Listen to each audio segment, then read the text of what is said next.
nessa primeira edição da Oncojornada. Prazer estar aqui com todos e com todos que estão aí online. Bom, eu sou Selma Cavalli, sou Country Leader da Thermo Fisher aqui no Brasil. E vou começar aqui fazendo a introdução do que a gente vai fazer de atualizações sobre o diagnóstico, toda a parte de oncologia, que, na verdade, dentro da Oncojornada, a ideia que a gente tem é que a gente possa fazer todo o caminho do paciente, né, do paciente oncológico, iniciando hoje com a parte de diagnóstico. Era para passar? Aqui. Bom, só para que todos estejam informados, o evento é online, mas a gente conta aqui com vários participantes super ilustres que estão aqui no nosso Customer Experience Center, aqui em São Paulo. Ele tem duração de 2 horas, com intervalo de 10 minutos. E queria também deixar um recadinho, que vocês fiquem ligados aí, que no final do evento a gente vai ter um QR Code com alguns descontos para os clientes que participarem agora desse evento. Bom, a agenda hoje, essa que está na tela, vai falar, está focada em diagnóstico, né? Diagnóstico oncológico. Eu não vou passar por toda a agenda, e também vamos falar de medicina de precisão, tanto testes moleculares, sequenciamento, proteômica. Então, esse vai ser o conteúdo de hoje. E eu queria passar aqui, falar um pouquinho da estatística de câncer no Brasil. E esses dados são do Ministério da Saúde, do INCA. E o que a gente vê é que os novos, entre 2016, eu vou passar para o próximo slide, esse slide está disponível, né, no site do governo. Em 2016, foram um total de novos casos de câncer, foram de 290 mil novos casos. Em 2023, ou seja, 7 anos depois, o número de casos foi de quase 705 mil, ou mais que 705 mil. Com um aumento de novos casos de câncer de 142%. Esse aumento é super, né, significativo em 7 anos. Mas qual que é a boa notícia aqui? A boa notícia é que a mortalidade no mesmo período, no período de 1998 a 2015, ela teve um aumento de 89% entre 98 e 2015. Entre 2015 e 2020, a mortalidade foi de 7,6%, ou seja, uma queda expressiva, ainda que a gente veja um aumento expressivo nos novos casos, e é claro que isso tem a ver com a longevidade, né, que a gente identifica mais, etc., mas a gente vê uma queda na mortalidade. Ou seja, o paciente oncológico não tem mais, quando recebe o seu resultado, ele não recebe mais uma sentença de morte, o que é muito animador, certo? E aí, o que a gente... E esse reflexo da mortalidade é em função de todas as pesquisas, de todos os esforços de todos vocês aqui presentes, né, e de muitos que estão aí online, na pesquisa, tanto de diagnóstico, de tratamento, etc., e essa jornada que a gente quer mostrar ao longo das várias edições da Oncojornada. E a Thermo Fisher é parte importante dentro desse desenvolvimento, né, de testes de diagnóstico, de tratamento, de pesquisa básica, etc., porque a nossa missão é ajudar os nossos clientes a tornar um mundo mais saudável, mais limpo e mais seguro. Então, com essa introdução, eu queria agradecer a todos novamente pela presença e quero desejar a todos um bom evento. E agora eu chamo a doutora Eliara Soares, biomédica com mestrado e doutorado pela Universidade de São Paulo, e a doutora Eliara é Medical Affairs Specialist aqui na Thermo Fisher. Obrigada, bom dia a todos.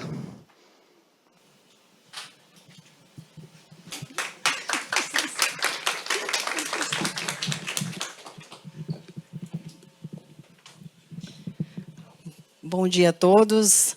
Agradeço a Selma pela introdução. Agradeço a todos por estarem aqui hoje. É um prazer contribuir um pouquinho com esse evento super especial. E eu inicio falando para vocês um pouco sobre o Freelite como biomarcador para o diagnóstico e monitoramento de gamopatias monoclonais. Vou passar aqui. Bom, a gente vai falar com um pouquinho mais de detalhes à frente do Freelite, mas só para a gente iniciar, né, o mieloma múltiplo é uma doença de diagnóstico bastante difícil, desafiador, né, onde os pacientes fazem diferentes e repetidas visitas, né, aos clínicos gerais, principalmente, por conta da inespecificidade, né, da sintomatologia apresentada no início, né, da suspeita do mieloma e também das outras gamopatias.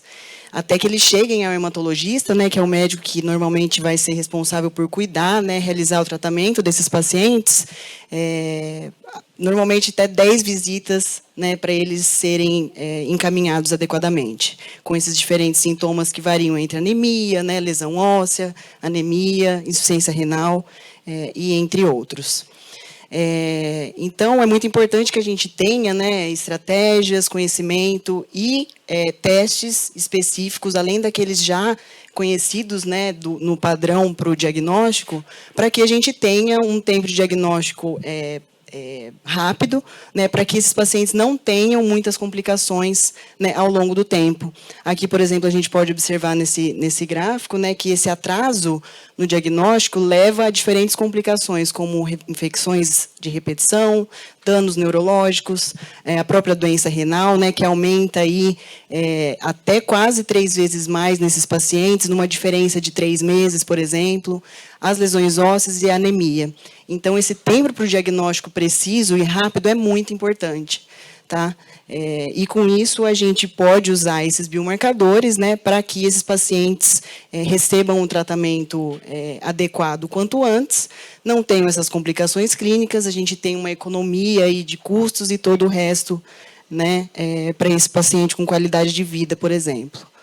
E nós sabemos, né, que essas investigações laboratoriais para as gamopatias monoclonais são tradicionalmente realizadas através da quantificação das imunoglobulinas intactas, né, com a metodologia da eletroforese, que é a padrão mais conhecida de todas, além da imunofixação, que vem como reflexo, né, desse resultado, e os exames também de urina. Tá? E, com isso, a gente consegue identificar as imunoglobulinas intactas e, para a identificação das cadeias leves livres monoclonais que vão né, nos indicar aí a confirmação desse diagnóstico desses pacientes, nós utilizamos o Freelite. Tá? Eu vou falar um pouquinho mais dele logo em seguida, mas só um dado muito importante aqui, que nos auxilia, né, a falar dessa sensibilidade dos testes que devem ser utilizados.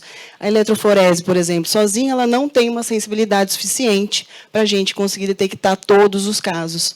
Tá? Então, muitos pacientes acabam passando batido, né, com casos perdidos, por conta da falta de utilização de todos os testes disponíveis. Então, por exemplo, a gente acaba tendo uma porcentagem de 88% dos pacientes com mieloma apenas que são diagnosticados, 66% com amiloidose, além dos outros subtipos, né, dos mielomas, tanto de imunoglobulina intacta, de cadeia leve e o não secretor.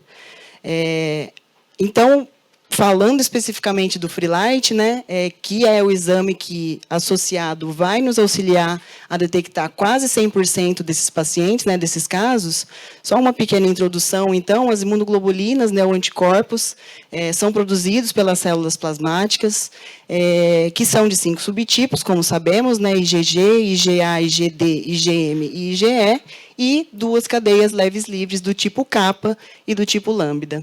As cadeias leves livres do tipo kappa têm um formato estrutural monômero, enquanto as cadeias leves livres lambda são um dímero, e a gente tem uma quantidade 2 vezes maiores de kappa do que lambda, e todo esse processo é dependente do metabolismo renal, tá? Que, em seguida, a gente vai ver um pouco disso com mais detalhes com a doutora Marici. Então, através desse processo do nosso metabolismo, a gente conseguiu padronizar esses reagentes com os valores normais, né, de kappa lambda, e a identificação de uma razão, que é o que vai nos indicar o diagnóstico preciso desses pacientes. Então, o que é exatamente o Freelite? Um ensaio totalmente automatizado, onde a gente consegue fazer o reconhecimento da cadeia leve-livre kappa sozinha e da cadeia leve-livre lambda também sozinha, isolada, da imunoglobulina pesada. São testes realizados no soro, totalmente automatizado por um equipamento turbidimétrico, altamente sensível, recomendado nas diretrizes médicas nacionais e internacionais, e hoje a gente possui o reembolso desse teste, tá? Então, os pacientes que têm plano de saúde conseguem realizar sem custo. Estamos batalhando para que ele entre em breve, também esteja disponível no SUS. Então, vejam vocês que a sensibilidade analítica desses reagentes, a gente consegue identificar uma quantidade abaixo do intervalo normal no soro, começando ali em 0,1 miligrama normalmente. Nesse equipamento, que é específico para esses reagentes, a gente consegue iniciar em uma quantidade de 0,6. Então, vejam a diferença que a gente tem, por exemplo, aqui, se o teste não for associado aos outros, às outras metodologias existentes. Por exemplo, a eletroforese, a imunofixação, tanto no soro quanto na urina. E a gente vê, então, que muitos casos podem passar sem serem identificados, se essas metodologias não forem utilizadas em conjunto. Então, a associação do exame Freelite com a eletroforese, desde a suspeita inicial até o diagnóstico confirmado, o monitoramento e o prognóstico, deve ser realizado. E assim a gente consegue identificar quase que 100% dessas enfermidades. Então, aqui, para ficar claro, mais uma vez, a gente tem aonde existe a ligação aqui do nosso reagente, que é quando nós temos a superfície exposta, tanto de kappa quanto de lambda, e a gente consegue quantificar isso de uma forma bastante sensível, e conforme eu comentei, nós temos a razão, que é o nosso indicador de monoclonalidade. É bastante importante também comentar que o reagente ele é produzido com anticorpos policlonais, que significa que a gente vai ter uma variedade muito grande de epítopos que vão ser reconhecidos, garantindo que a gente tenha uma maior quantidade de pacientes também sendo identificados. Esse soro é produzido através da recuperação do soro das ovelhas. Essas ovelhas são tolerizadas aí com imunoglobulinas e cadeias leves livres não envolvidas. É realizada também a imunização com as cadeias leves livres monoclonais provenientes de pacientes com mieloma. Tá? Então, após um tempo, é feito um boost para a gente ter uma resposta acentuada. Uma variedade enorme de epítopos poderão ser reconhecidos através desse processo, em seguida. Após todo o tempo de preparação, a gente consegue ter um soro policlonal específico tanto para kappa quanto para lambda. E o que vem, então, nesse kit de reagente? Ele vem já completo para utilização, com os reagentes específicos para kappa e lambda, são kits diferentes, e cada kit já vem com o seu completo, com controle, com calibrador.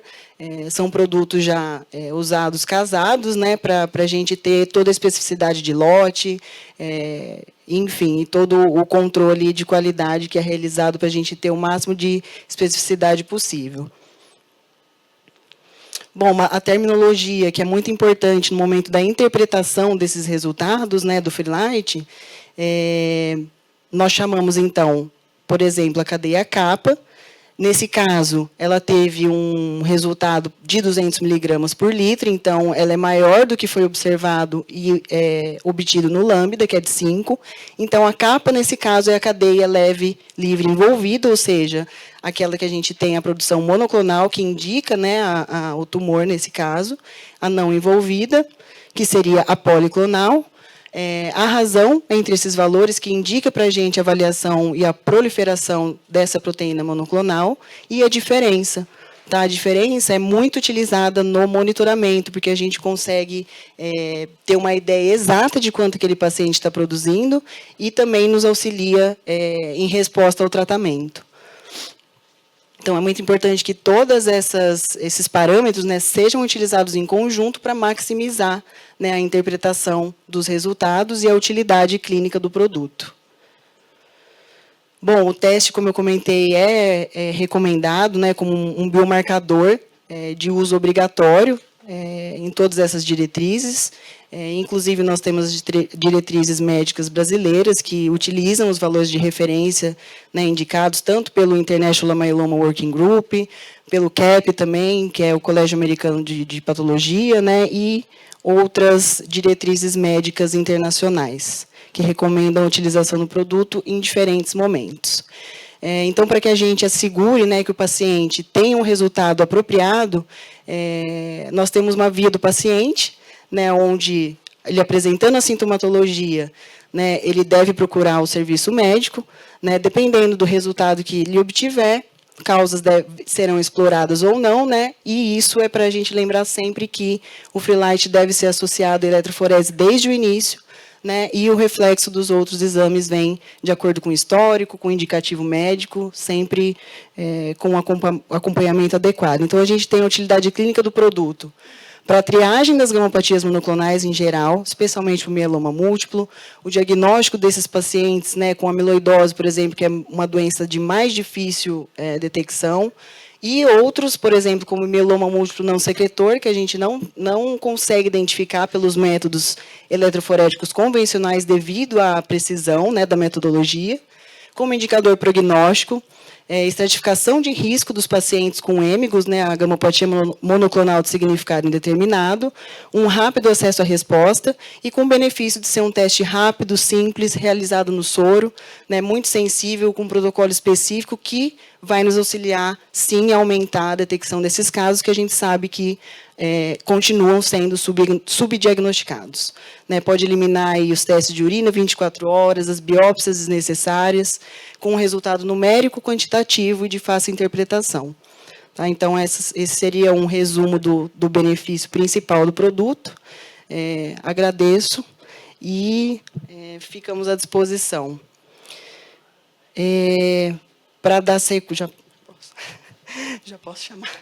Para dar sequência aqui ao nosso evento, eu gostaria de chamar a Tatiana Zanarelli, que possui graduação em farmácia bioquímica com 20 anos de experiência em diagnóstico clínico laboratorial, responsável pela linha de biomarcadores BRANS no Brasil, Clinical Diagnostics, Product Specialist da Thermo Fisher Scientific. Obrigada.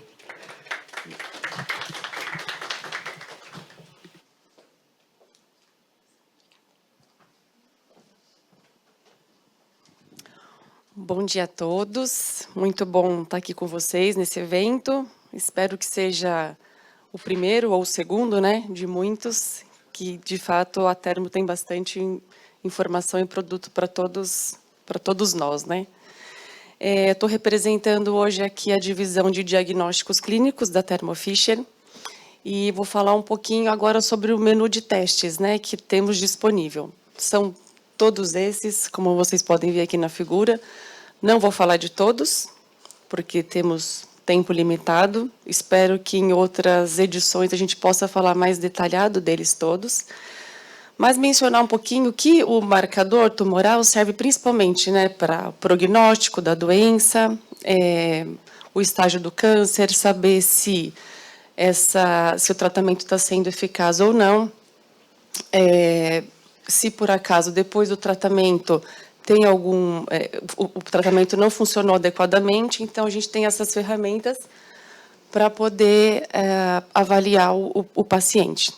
E aí, aqui eu queria enfatizar O teste de cromogranina A, ele é um biomarcador para câncer neuroendócrino e próstata.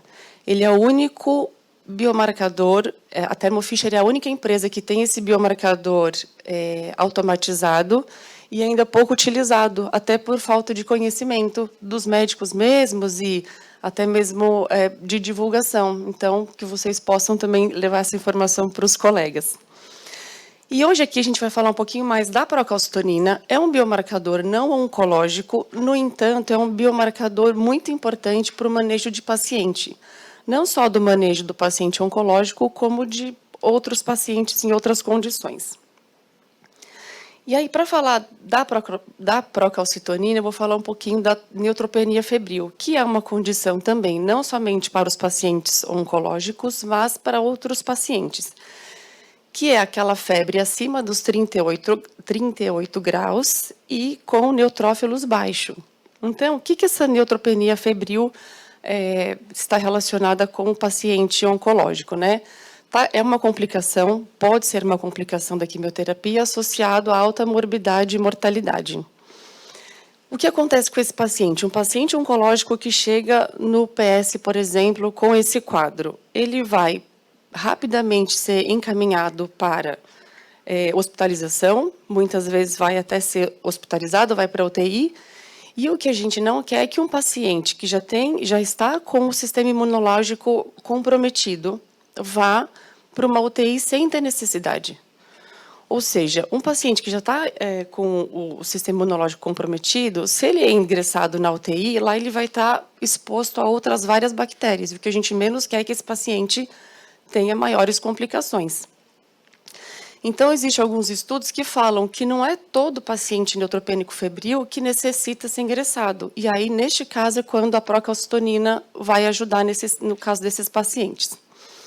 Existem algumas ferramentas de estratificação, alguns scores que podem ser utilizados, mas ainda, acreditem, pouco utilizados. A procalcitonina já é um teste velho, vamos dizer assim, já está no mercado há bastante tempo, porém ainda com poucos protocolos nos hospitais. E isso ajuda muito no manejo do paciente. E aí, né, dando continuidade nisso, uma das complicações desse paciente neutropênico febril é uma infecção e que pode gerar sepse. E todos nós sabemos que a sepse, de fato, é uma condição muito complicada, tanto para o hospital, como para o médico e, obviamente, para o paciente. E aí, qual é a dificuldade da sepse? Identificar essa sepse precocemente. Esse estudo aqui, com 917 médicos, apenas 27% deles conseguiram identificar a sepse rapidamente. Porque a sepse, no início dela, ela é difícil de conseguir ser identificada. Vai ser identificada, como esse estudo mesmo mostra, ele mostra como uma inflamação sistêmica, uma infecção normal, o choque séptico e a sepse severa é mais fácil de identificar, por isso até que ela está aqui com a porcentagem mais alta, porque a condição do paciente também já é mais grave. No entanto, a sepse em si ela é mais difícil de identificar, porque os sintomas iniciais podem ser inespecíficos. Então, olha a gravidade disso. Apenas 27% dos médicos desse estudo conseguiram identificar a sepse precocemente. E olha que dados importantes esse. A cada hora de atraso na identificação da sepse, diminui a chance de sobrevivência de um paciente de quase 8%. Ou seja, em 6 horas, esse paciente já diminuiu a chance dele de sobrevivência em 42%. É um dado assim, muito importante e que a gente tem uma ferramenta para isso, né? Que, claro que não é a única, mas é uma ferramenta que pode ser utilizada e é pouco utilizada. E aí, estou falando tudo isso para, de fato, chegar na procalcitonina. O que é essa procalcitonina que eu estou falando, né? A procalcitonina é um hormônio e, basicamente, em indivíduos saudáveis, na verdade, em todos nós, ela é produzido na tireoide, principalmente na tireoide. Só que a gente não vai medir o produto final dela, que é a calcitonina, que é para regulação, principalmente do cálcio. O que a gente quer medir, na verdade, é a procalcitonina. A procalcitonina ela vai ser encontrada em locais da infecção. E aí, quanto mais importante for essa infecção, maior vai ser o número maior vai ser a concentração de procalcitonina.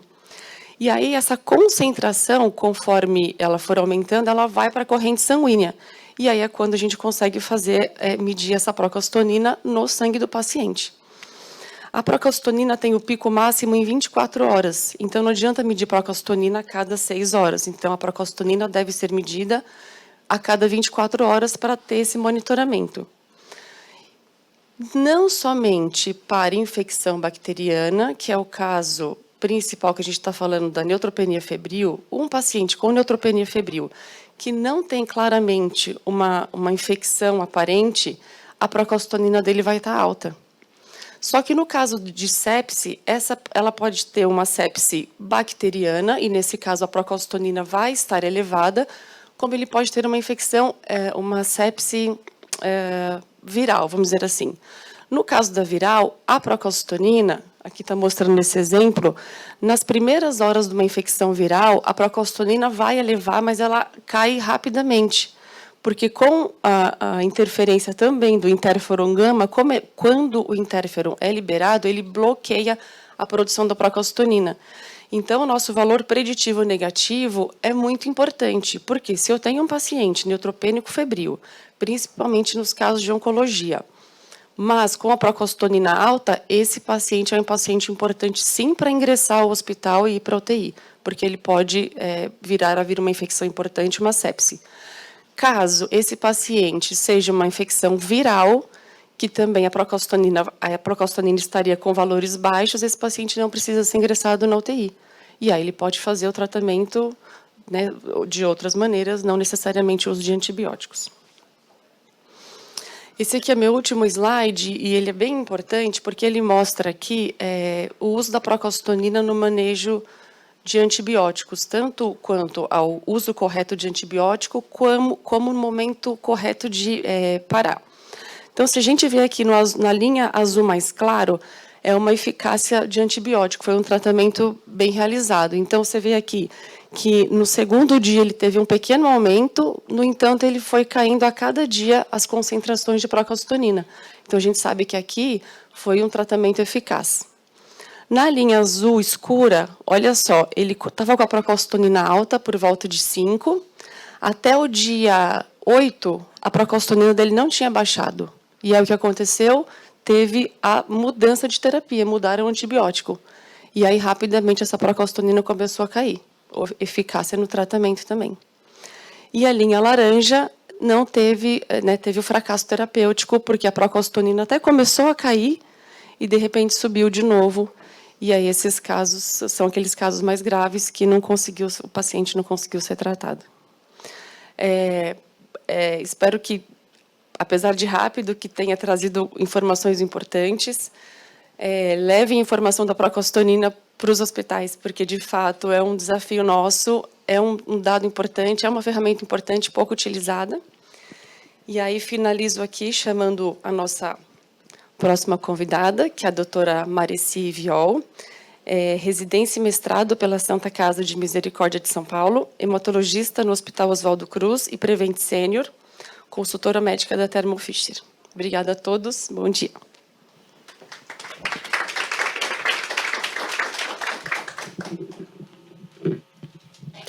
Bom dia.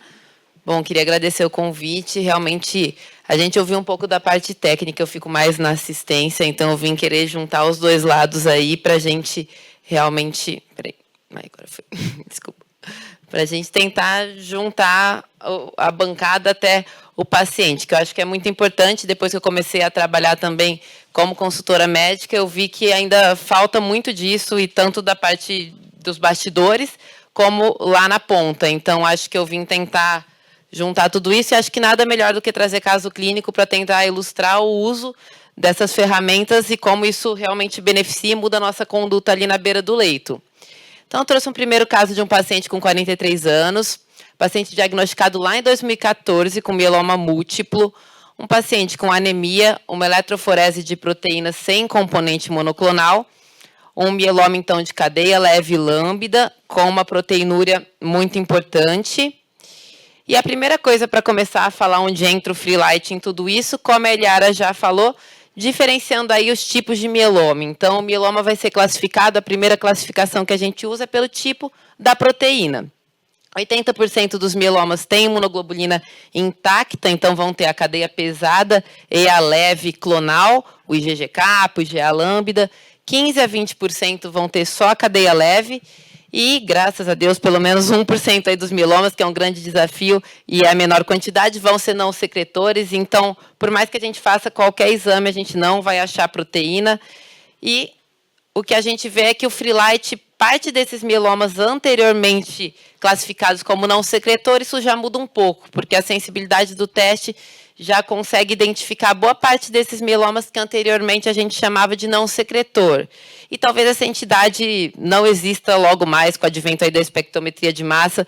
Não é que não secrete, é que a gente não tem método até então para detectar a proteína que ele secreta. No caso da cadeia leve, o Freelite detecta 100% desses mielomas, e na cadeia pesada, isso é importante falar, o Freelite, então, não é importante só para os mielomas de cadeia leve, ele é importante para todo mieloma, também consegue detectar boa parte dos mielomas. Aqui, realmente, trazendo o screening aí que a Eliara citou, os principais exames do nosso proteinograma básico aí para detectar o paciente: eletroforese sérica urinária, Freelite, imunofixação sérica urinária.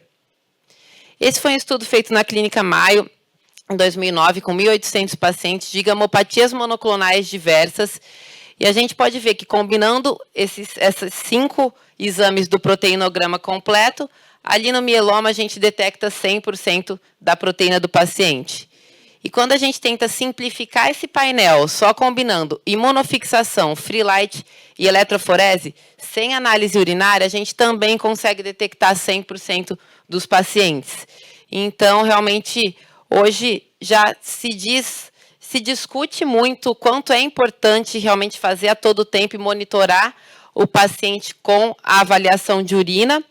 Aqui a gente tem um outro estudo também da Clínica Mayo, com gamopatias detectadas pela imunofixação urinária. Então, todos esses pacientes, como a gente vê na primeira coluna, claramente para entrar no estudo, tinham a proteína detectada pela imunofixação urinária, mas acho que as porcentagens agora vai.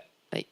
Mas quando a gente combina só a imunofixação e o Freelite, mesmo sem a urina, a gente consegue, com uma sensibilidade de 99,5%, detectar praticamente todos os casos aí que eram sensíveis e que a gente detectou pela imunofixação urinária sem utilizar a urina.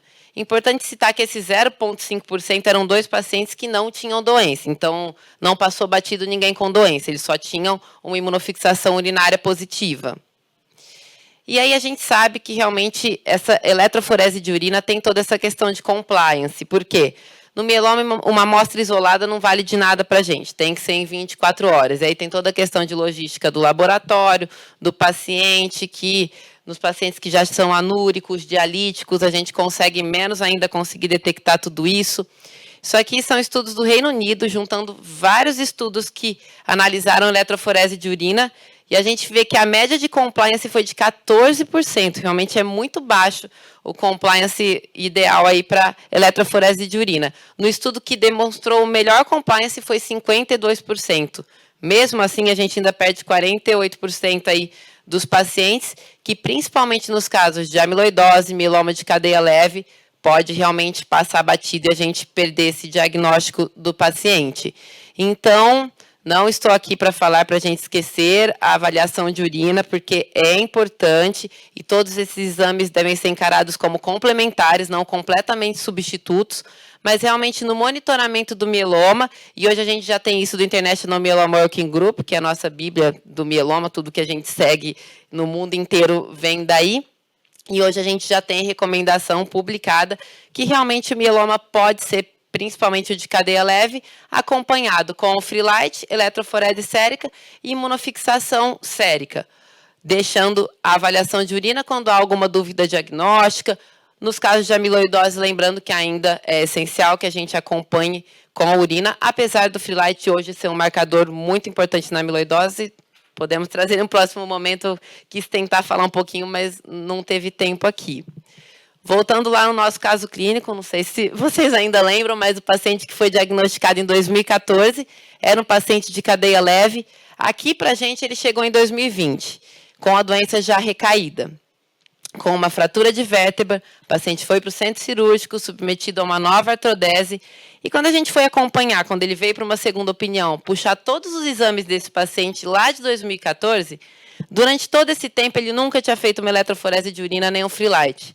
Ele ficou acompanhando com uma eletroforese sérica, que nunca seria positiva, porque era um paciente de cadeia leve. E aí, quando chegou aqui, realmente ele já tinha 5 gramas de eletroforese de urina e um Freelite com um lambda extremamente alterado. Então, é um paciente que, se tivesse sido acompanhado adequadamente, ele poderia ter sido poupado de uma nova fratura, de uma nova cirurgia, de toda essa morbidade, se tivesse sido acompanhado e detectada essa recidiva precoce. Então, aqui a gente pode ver bem claramente o monitoramento do paciente pelo Freelite, pela cadeia leve, nesse caso um IgG kappa.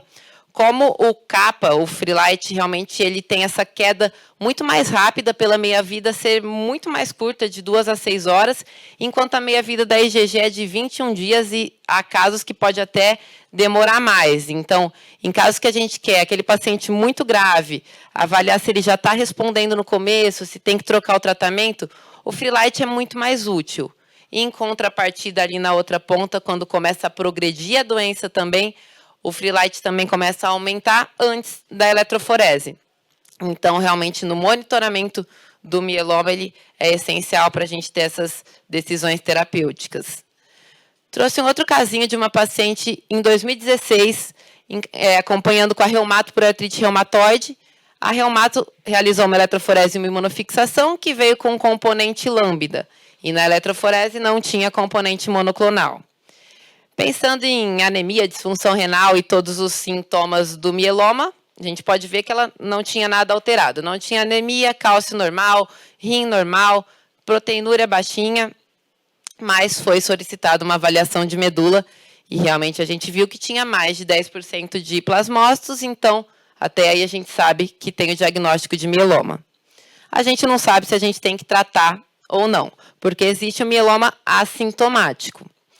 E eu trouxe um laudo aí do Freelite, que é como normalmente chega para a gente na maioria dos laboratórios, que é muito importante, porque realmente no laudo vem a relação kappa-lambda, mas a gente tem que fazer a relação da cadeia envolvida sobre a não envolvida. Então, nesse caso, a paciente é lambda, então a gente tem que pegar a calculadora e fazer continha mesmo. Então, o lambda sobre o kappa dessa paciente tinha uma relação de 140. E é muito importante isso na cabeça do hematologista, na prática clínica ainda é motivo de muita confusão e às vezes de erros de conduta. A gente tem que ficar de olho no valor de referência. Por quê? Realmente tudo que eu vou falar de valores de corte, quando a gente fala de valor absoluto, de recomendação da IMWG, tudo isso é utilizando o kit Freelite. E não é todo laboratório, principalmente essa bagunça de convênio, às vezes o paciente vai de um lado para o outro, começou em um laboratório, foi para o outro, e a gente está comparando maçã com laranja. Então, a gente tem que ver o valor de referência, ter certeza que é o Freelite para tomar as melhores condutas e decisões. Nesse caso, vamos lembrar dessa relação da paciente que era de 140. Em 2014, foram atualizados os critérios diagnósticos de mieloma. Então, por muito tempo, o clássico QEB, que seria anemia, disfunção renal, lesão óssea e alteração no cálcio, além dos plasmócitos na medula, eram o que a gente tratava o mieloma. Fora disso, a gente acompanhava e não tratava o mieloma. E aí, em 2014, tudo mudou. E esses 3 marcadores aí de baixo, que é o SLIM QEB, foram adicionados, que apesar de não ter uma fratura, uma disfunção renal importante, a plasmocitose maior que 60% na medula, a relação do Freelite maior ou igual a 100 e ter mais de uma lesão focal na ressonância, hoje é considerado critério de tratamento de mieloma. Então, é como se a gente tivesse anemia, como se a gente tivesse disfunção renal. E por que isso foi adicionado? Porque essas 3 alterações têm 80% de chance de evoluir em 2 anos para um dano orgânico. E falando principalmente do Freelite, quando a relação é maior que 100, 27% já evoluem com disfunção renal. Então, por que a gente vai esperar ter um dano se a gente pode tratar antes? Então, essa paciente, até 2014, a gente não trataria, mas hoje, com esses novos critérios, e sem o Freelite, ela continuaria sem indicação de tratamento. A única indicação de tratamento que mudou completamente a conduta nesse caso foi o Freelite para tratar uma paciente precocemente antes da gente ter um evento definidor mais importante. E aqui agora, o que eu falei lá no começo da nossa distância da bancada ao leito, realmente no sistema público isso é muito mais impactante. Então, apesar da gente estar falando aqui de vários testes, muitos ainda só disponíveis no privado, a grande maior parte da nossa população do Brasil está no sistema público, é isso que a gente está tentando melhorar e batalhar para a incorporação do Freelite. Então, eu trouxe um casinho lá da Santa Casa para ilustrar onde fica a maior parte dos nossos pacientes. Um paciente de 46 anos, sem comorbidades, e vamos dar uma olhada na cronologia aí dos anos, para a gente ver o quanto é impactante essa demora na assistência. Em 2019, ele começou a notar um edema de membros inferiores. E aí, em 2019, ele já tinha uma proteinúria de 1,2 gramas. Em 2021, ele conseguiu passar numa consulta com um nefrologista, essa proteinúria já tinha piorado, foi feita uma eletroforese com um componente muito pequeno, de 0,3, IgG-kappa. Em 2022, ele conseguiu um retorno com o nefrologista, e aí já com uma eletroforese de urina, ilustrando melhor que realmente a maior porcentagem era de componente monoclonal. E esse Freelite que ele pagou para fazer particular, então ele já tinha um kappa de 1.600, um lambda de 13, uma relação de 123, e aí então ele tentou ter sido encaminhado para o hematologista, mas não deu tempo de chegar no hematologista. Em abril, ele deu entrada no pronto-socorro na emergência na Santa Casa, já com uma insuficiência renal aguda franca, com distúrbio hidroeletrolítico, com quadro de anasarca, já com uma proteinúria de 6 gramas. Realmente, esse paciente já iniciou diálise na entrada. Esse paciente acompanha ainda no ambulatório e nunca conseguiu sair da hemodiálise. Por mais que a doença tenha respondido, ele não conseguiu sair da hemodiálise. E a gente sabe mais ou menos que a doença respondeu. Por quê? Esse paciente é anúrico, ele não urina. No SUS, o parâmetro que a gente tem é urina. Nesse paciente, a gente não sabe se ele responde. Se não responde, a gente realmente perde todo o parâmetro, porque no paciente de cadeia leve, no SUS, o único parâmetro que a gente tem é a proteinúria, e sem o Freelite, a gente não tem nenhuma ferramenta para monitorar a doença. Então, as cadeias leves, elas têm uma correlação muito importante com o metabolismo renal. Diariamente, aí, o nosso rim filtra, reabsorve e cataboliza uma quantidade muito grande de cadeias leves. A gente tem uma capacidade de produção de 0,5 a 1 grama por dia, e a nossa capacidade de reabsorção tubular é de 10 a 30 gramas por dia. Então, realmente, quando a gente não está conseguindo, está ultrapassando essa capacidade de reabsorção, é porque deu muito ruim, porque a gente tem uma capacidade muito boa de reabsorver. E quando esse mecanismo é quebrado pelo excesso de produção de cadeia leve, no primeiro lugar que se reflete isso é no soro, é pelo Freelite. Então, as cadeias leves, principalmente lambda, é altamente nefrotóxica ao rim. A disfunção renal aguda no mieloma é uma emergência médica, a gente tem que parar o que a gente está fazendo, porque no início tem um alto potencial de recuperação renal, e se a gente perde esse time depois, por mais que o mieloma muitas vezes responda, a gente não vai conseguir mais reverter esse dano renal. Aqui a gente vê, desconfigurou um pouquinho, mas o quanto o paciente com mieloma sofre para chegar ao diagnóstico. Isso são dados dos Estados Unidos, provavelmente no Brasil essa estatística ainda deve ser pior. Então, comparado com uma leucemia aguda, o tempo de primeiro sintoma ao diagnóstico é de 40 dias. O mieloma, nos Estados Unidos, é de 160 dias. Muitas vezes, pelos sintomas serem muito misturados. O paciente já é idoso, já pode ter anemia, disfunção renal, por vários outros motivos. Então, o paciente com mieloma acaba sofrendo mais com esse atraso diagnóstico e acabou desconfigurando ali, mas os pacientes que são diagnosticados depois de 6 meses, nenhum não vai ter complicação. Todos já vão ter complicações e muitas vezes irreversíveis. Aqui a gente vê o paciente com disfunção renal no mieloma, com clearance de creatinina menor que 30, o quanto a mortalidade precoce dele é muito maior. E nos pacientes dialíticos, os pacientes que dialisam por mieloma e por qualquer outro motivo, o quanto a sobrevida dos pacientes que dialisam por mieloma é muito menor. E o Freelite, como eu falei, ele é muito importante para a gente avaliar a questão da disfunção renal e a resposta também. Então, a recuperação de função renal está muito relacionada também com a queda dos níveis de cadeia leve. Aqui a gente pode ver no D21 aí de tratamento, realmente, o quanto a queda nos níveis de cadeia leve está associado à melhora da creatinina do paciente. Então, acho que eu tentei trazer esses casinhos clínicos aqui para ilustrar desde o diagnóstico, desde a suspeita clínica até o diagnóstico, passando pelo monitoramento da doença em tratamento e até o monitoramento da doença já após o tratamento e na recidiva, o quanto o Freelite é importante e essencial, junto com todos os outros exames aí, para a gente dar a melhor jornada do paciente e tentar acompanhar esse paciente da melhor forma possível. E aí, quando a gente estava conversando sobre o evento, eu conversei um pouquinho com a Tatiana, quanto a gente podia trazer a procalcitonina para a prática clínica. Ela falou, não sei se tem muita relação. Eu falei, não, é claro que tem completa relação. Por quê? Porque o mieloma tem milhões de fatores de risco para ter infecções. Trouxe aqui o exemplo do mieloma para a gente seguir na mesma linha, mas realmente tem fatores relacionados ao paciente, como a idade, outras comorbidades, a doença, a imunoparesia, a carga tumoral, ao tratamento. São pacientes que usam altas doses de corticoide, submetidos a várias linhas de tratamento, a transplante e ao próprio histórico infeccioso do paciente. E, curiosamente, perto de quando a gente falou, tinha acontecido esse caso de um paciente de 34 anos, muito jovem para ter mieloma, uma doença realmente extremamente agressiva, de cadeia leve, com vários plasmocitomas, que já tinha sido refratário primário a 2 linhas terapêuticas e já progredindo após a 2ª linha. E aí esse paciente deu entrada no PS com uma febre de difícil controle, neutropênico febril. Neutropênico é um paciente com menos de 1000 neutrófilos. Esse paciente estava com uma neutropenia grave, abaixo de 500 neutrófilos, com uma pancitopenia, na verdade, com anemia, plaquetopenia, um Freelite extremamente alterado. E aí, realmente, esse paciente estava fazendo febre diária.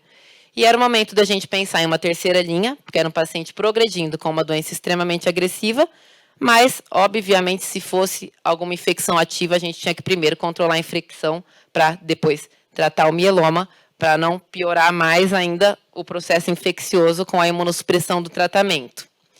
E, nesse caso, a procalcitonina foi muito ilustrativa para a gente, conseguiu diferenciar muito bem se isso era infecção ou se isso era doença.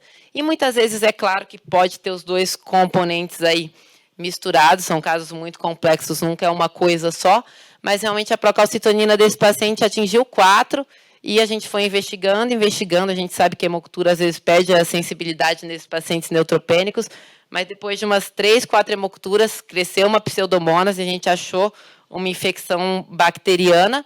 E aí a gente parou, apesar da doença ser muito agressiva, a gente teve que resolver primeiro a infecção, porque senão a gente ia perder para os 2 juntos, se a gente tratasse a doença com infecção ativa. Então, acho que nesse caso a procalcitonina conseguiu ilustrar muito bem para a gente o quanto a gente muda a prática e ela é importante.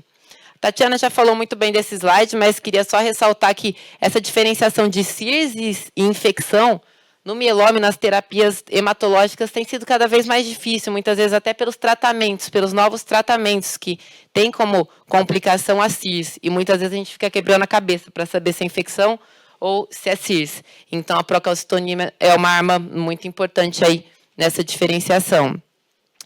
O PCR é um marcador muito inespecífico, mas muitas vezes é o que a gente tem acesso, mas ele altera por qualquer inflamação ou qualquer coisa no organismo e ele não tem uma correlação linear com infecção bacteriana. Então, quando a gente compara com a procalcitonina, tem uma correlação muito mais linear, a gente consegue prever muito melhor quanto ela vai aumentar, tem uma meia-vida de 24 a 36 horas, aumenta de 2 a 3 horas, não é influenciada pelo uso de corticoides, tem uma ampla faixa de variação, que realmente cada faixa a gente consegue interpretar o que significa, então ela é muito mais útil nesses casos.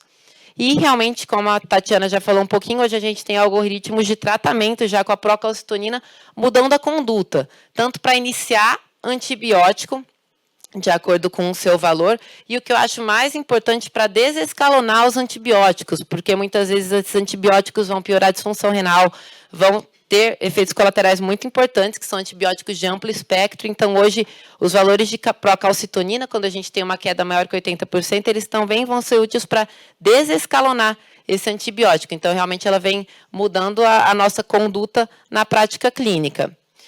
Tem muito artigo, muita coisa rolando e informação muito interessante sobre a procalcitonina, que não dá para a gente trazer aqui nesse curto período, mas trouxe só esse estudo que foi feito em pacientes com neutropenia febril na entrada no PS. Então, esse foi um estudo retrospectivo de uma amostra de procalcitonina coletada na entrada do PS nos pacientes com neutropenia febril. E a gente pode ver o quanto isso muda o prognóstico, ter essa informação, porque a dosagem de procalcitonina no pronto-socorro teve um valor preditivo negativo aí de quase 9 vezes maior a chance de mortalidade hospitalar nesses pacientes com essa procalcitonina elevada, maior que 0,25. Isso foi um estudo americano aí com mais de 4.000 pacientes, então realmente bem relevante.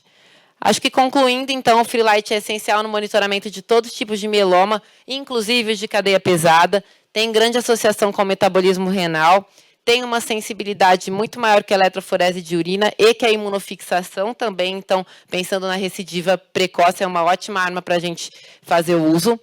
Atentar para os valores de referência, que isso não é uniforme ainda no Brasil. Então, para comparar, para tirar conclusões, ter certeza do que você está comparando.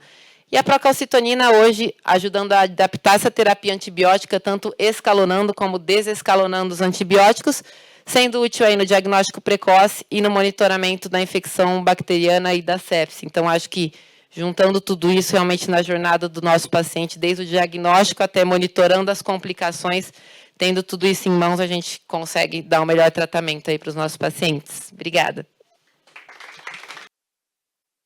Bom dia, pessoal. Sejam muito bem-vindos. De volta novamente aqui ao nosso Oncojornada, dando continuidade ao nosso ciclo de palestras aqui durante o dia de hoje. Eu sou Roberto Ribeiro, sou especialista de produtos na linha de sequenciamento de nova geração, aqui na Thermo Fisher Scientific. Sou biomédico de graduação, tenho mestrado pela Faculdade de Medicina da Universidade de São Paulo em Biologia Molecular. E hoje vou comentar um pouquinho com vocês a respeito de como a Thermo Fisher apoia os nossos clientes com tecnologias moleculares em medicina de precisão. Então, hoje a gente sabe que o câncer ele é uma doença do genoma, né? E a gente hoje tem diversos tipos de ferramentas de análise genética que nos possibilitam interpretar diferentes fases dessa pesquisa em relação ao câncer. Então, tanto na parte de descoberta, onde a gente vai buscar entender novas mutações, entender as interações que acontecem dentro do microambiente tumoral, a confirmação desses resultados, trazendo aí novas possibilidades, entender essas novas descobertas que foram avaliadas anteriormente, e também trazendo benefício a esse paciente, né, que está ali na ponta desse resultado final. Então, trazendo as intervenções e também avaliando o processo, o monitoramento dessa causalidade que está ocorrendo ali naquele instante. Então, a Thermo Fisher hoje traz com continuidade aí diversos avanços, né, na relação de novas tecnologias que possibilitam interrogar dentro desses pontos que eu acabei de falar no slide anterior. Então, a gente pode trabalhar aí com a descoberta baseando painéis amplos e painéis focados com a tecnologia AmpliSeq, bastante consolidada aí dentro, né, do nosso portfólio, painéis gênicos para análise em sequenciamento de nova geração, análises baseadas em microarranjos também, tanto para análise de expressão, análise de genotipagem também, voltados para a oncologia, onde a gente pode também focar as nossas análises na interrogação dessas sequências, então trabalhando com as tecnologias de eletroforese capilar, sequenciamento de primeira geração, sequenciamento de sangue e também análise de fragmentos, e as tecnologias de PCR em tempo real, que nos possibilitam aí detectar também e trabalhar com sequências específicas, interrogar alvos específicos dentro da nossa análise. Então, hoje, a Thermo Fisher traz um amplo portfólio de tecnologias que possibilitam analisar esses aspectos que eu comentei com vocês anteriormente. Claro, também tecnologias que possibilitam trabalhar na parte pré-analítica, extração das amostras, quantificação, qualificação dessas amostras, que são aspectos importantes quando a gente fala dos resultados que a gente precisa obter no final da linha dentro dessas nossas análises oncológicas. Então, hoje a gente tem tecnologias de PCR em tempo real, com a linha QuantiFERON, QuantStudio, PCR digital, com uma nova incorporação que a gente tem ao nosso portfólio com o AbsoluteQ. A gente tem as tecnologias de sequenciamento de primeira geração, com as plataformas de sequenciamento Sanger, e tecnologias de sequenciamento de nova geração, e também os microarrays com o GeneShip e GeneTitan, que são as plataformas de escolha para essas tecnologias da Thermo Fisher Scientific. Então, falando um pouquinho das análises baseadas em PCR em tempo real, os instrumentos QuantStudio 1, do 3, 5, 7 e 12K, que possibilitam diferentes tipos de aplicações, além de possibilidades de maior ou menor throughput, dependendo das necessidades dos clientes. E, além disso, o QuantStudio AbsoluteQ, que é a nossa plataforma de PCR digital, possibilitando analisar aí frequências alélicas mais baixas, principalmente para quem trabalha com biópsia líquida também, esta plataforma vem sendo utilizada nesse contexto. Então, aqui eu trouxe um paper que demonstra exatamente como o PCR digital ele vem sendo utilizado no diagnóstico de câncer. Então, é um estudo voltado para a parte de carcinoma de cabeça e pescoço. Hoje, para a parte mais voltada em hematologia, a gente tem visto utilizar esse tipo de plataforma para análise de doença residual mínima, hoje conhecida como doença residual mensurável, mas esse paper mostra bem como funciona essa avaliação de monitoramento em câncer. Então, aqui os pesquisadores eles utilizaram tanto amostras de tumor e PBMC para realizar um painel de sequenciamento de nova geração, identificando diversas mutações ali dentro do tumor, e depois foi realizado um acompanhamento, monitoramento via biópsia líquida. Então, utilizando DNA livre circulante, coletado a partir do plasma, foi interrogado aí esses alvos específicos e identificou-se que durante um período de tempo onde pacientes que não apresentavam mais mutações, né, análise de frequência alélica nesses alvos específicos anteriormente identificados mutações, eles tiveram um melhor prognóstico do que aqueles que permaneceram com a mutação sendo avaliada, mesmo que em baixa frequência. Aqui a gente tem, então, um pouquinho a respeito desse nosso instrumento, que é o AbsoluteQ, então um equipamento bastante fácil de utilização, 90 minutos de tempo de corrida, possibilitando processar de 4 até 16 amostras por vez. Falando um pouquinho do sequenciamento Sanger, então a tecnologia de eletroforese capilar, nós temos aí instrumentos como o 3500, 3500XL, 3730XL, equipamentos que já estão bastante consolidados no mercado, possibilitando diferentes throughputs em termos de quantidade de fragmentos sendo analisados ao mesmo tempo. E a linha SICStudio, agora com a incorporação do SICStudio Flex, de 8 e 24 capilares, e o SICStudio Genetic Analyzer, que possibilita trabalhar com 4 capilares e cartuchos prontos para uso de forma bastante fácil o fluxo de sequenciamento de eletroforese capilar. Além das avaliações que a gente pode fazer de fragmentos específicos, mutações específicas com análise de sequenciamento Sanger, a gente também consegue fazer uma análise voltada para a oncologia, que tem estado bastante em alta, que é a análise de instabilidade de microsatélites. Então, instabilidade de microsatélites, quando a gente tem algumas sequências, né, de fragmentos repetitivos ao redor do genoma, por conta de defeitos em uma via de reparo de DNA, e isso já tem sido identificado como uma melhor resposta à imunoterapia, tumores que apresentam essa instabilidade de microsatélites. Então, essa análise feita com esse kit, que é o TrueMark MSI, pode ser realizada nos nossos instrumentos de sequenciamento de eletroforese capilar. Para a linha de microarray, então, os equipamentos GeneChip e GeneTitan, possibilitando também trabalhar com chip arrays ou a utilização de arrays em placas, dependendo do throughput do cliente. E a gente tem tecnologias como o portfólio do OncoScan, onde a gente avalia variações em número de cópias também, para amostras de parafina, e o CytoScan HD, onde a gente consegue trabalhar com amostras de sangue, amostras de medula óssea, onde a gente consegue avaliar também variações em número de cópias, então ganhos e perda, heterogeneidade clonal, status de diploidia, mosaicismo também, alguns aspectos importantes quando a gente fala de neoplasias hematológicas nesse caso. E para a parte de sequenciamento de nova geração, onde temos 2 instrumentos, o Ion GeneStudio S5, um equipamento que possibilita maior throughput, uma gama grande também de aplicações distintas, e o Ion Torrent GeneXus, o equipamento mais moderno que a gente tem para sequenciamento de nova geração, que possibilita realizar o sequenciamento em um período rápido, em até 24 horas, da biblioteca até o resultado final, até o report final. Então, hoje a gente tem aplicações baseadas para oncologia, onde chamamos de Oncomine. O Oncomine são ensaios voltados para a parte de oncologia de precisão, onde nós vamos ter os alvos, né, diretamente relacionados ao tipo de pesquisa que a gente quer fazer, tanto para tumores sólidos, biópsia líquida, imuno-oncologia, e também para a parte de hemato-oncologia, considerando aí ensaios da parte mieloide, né, também painéis para a parte de oncologia pediátrica também nesse sentido. Então, o sequenciamento de nova geração ele vem nos trazendo aí perspectivas para atuar com diversidade de alvos, né, painéis mais amplos, para que nos possam dar respostas mais acessíveis, focadas também no sentido da oncologia de precisão. Então, hoje a gente tem aí um portfólio voltado para oncologia, para oncohematologia. Então, painéis mieloide, que daqui a pouco a gente vai ter aí a Luciana comentando um pouquinho sobre o uso dele também na prática clínica mesmo. Painéis para doença residual mensurável. A gente tem um painel de oncologia pediátrica, incorporação de painéis para a parte linfóide também e para análise de clonalidade também dentro do nosso portfólio. E todos esses painéis Oncomine, a gente consegue trabalhar com a análise final também reportada, com um reporte que vai me dar a indicação terapêutica também, no sentido da mutação que eu encontrei dentro do tipo de câncer que eu estou analisando. Então, dentro de uma leucemia, por exemplo, eu consigo trazer esse reporte final, já trazendo as terapias relevantes que já estão indicadas para uso baseado naquela mutação e também clinical trials com essa tecnologia que a gente chama de Oncomine Reporter.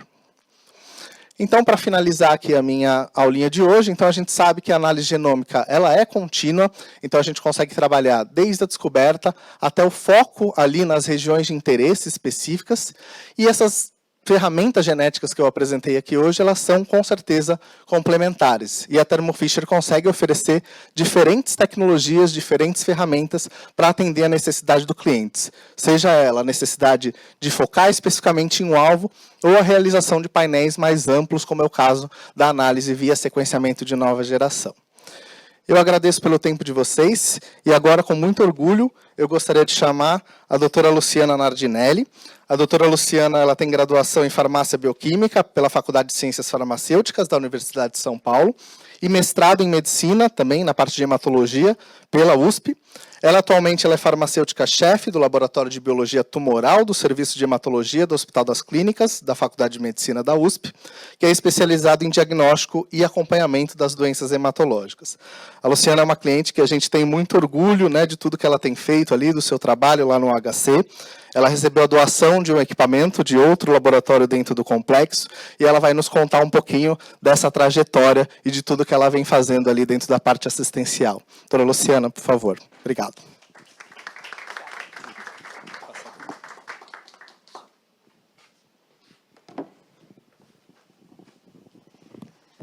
Bom dia, obrigada pelo convite. É muito bom estar aqui para a gente poder mostrar um pouco do trabalho que nós estamos fazendo no SUS, em parceria com a Thermo Fisher. Enfim, eu vou falar um pouquinho da nossa trajetória com o NGS para os pacientes com câncer hematológico, né? E que isso, na verdade, mudou um pouco a jornada do nosso paciente dentro do serviço. Trabalhar com oncologia no SUS é um enorme desafio, né? A gente sabe que trazer esses testes moleculares em relação a custo, enfim, é muito difícil. Mas é de suma importância a gente trazer esse benefício. O SUS, hoje, ele ainda não tem terapias, né, alvo, como na iniciativa privada, mas a bem da verdade é que nós temos um sistema, um serviço de transplante, e que o paciente pode se beneficiar disso quando a gente consegue dar ou avaliar melhor o prognóstico desse paciente. Bom, então, como eu já falei, eu vou contar um pouquinho para vocês da nossa trajetória, né, com o NGS para pacientes com câncer hematológico. O Laboratório de Biologia Tumoral, ele é especializado no diagnóstico e acompanhamento de doenças oncohematológicas por biologia molecular, e o nosso público é 95% SUS. Nós fazemos o diagnóstico de pacientes com leucemia mieloide crônica, leucemia mieloide aguda, paciente com as doenças mieloproliferativas crônicas, síndrome mielodisplásica, leucemia linfoblástica aguda e leucemia linfocítica crônica. É importante lembrar que hoje o painel NGS ele só é utilizado para as doenças mieloides. Então, como a gente sabe, nas últimas décadas foram descritos vários marcadores, assim como na oncologia em geral, e nas doenças oncohematológicas não é diferente, né? Então, nós temos uma gama de fusões e mutações que tem impacto diagnóstico e prognóstico, o que tem tornado a rotina laboratorial bastante complexa. É importante falar aqui, né, que atualmente nós, dentro dos nossos painéis convencionais, nós trabalhamos com análises individuais de cada gene e que a gente acaba utilizando técnicas diferentes para marcadores diferentes, né? E é por isso que a nossa rotina está cada vez mais complexa. Outro ponto que é muito importante a gente salientar, né, é em relação à sensibilidade das técnicas que nós utilizamos. As doenças oncohematológicas, elas são clonais, e a gente pode ter muitos falsos negativos, não por conta da ausência do marcador no paciente, mas sim por conta da sensibilidade da técnica utilizada.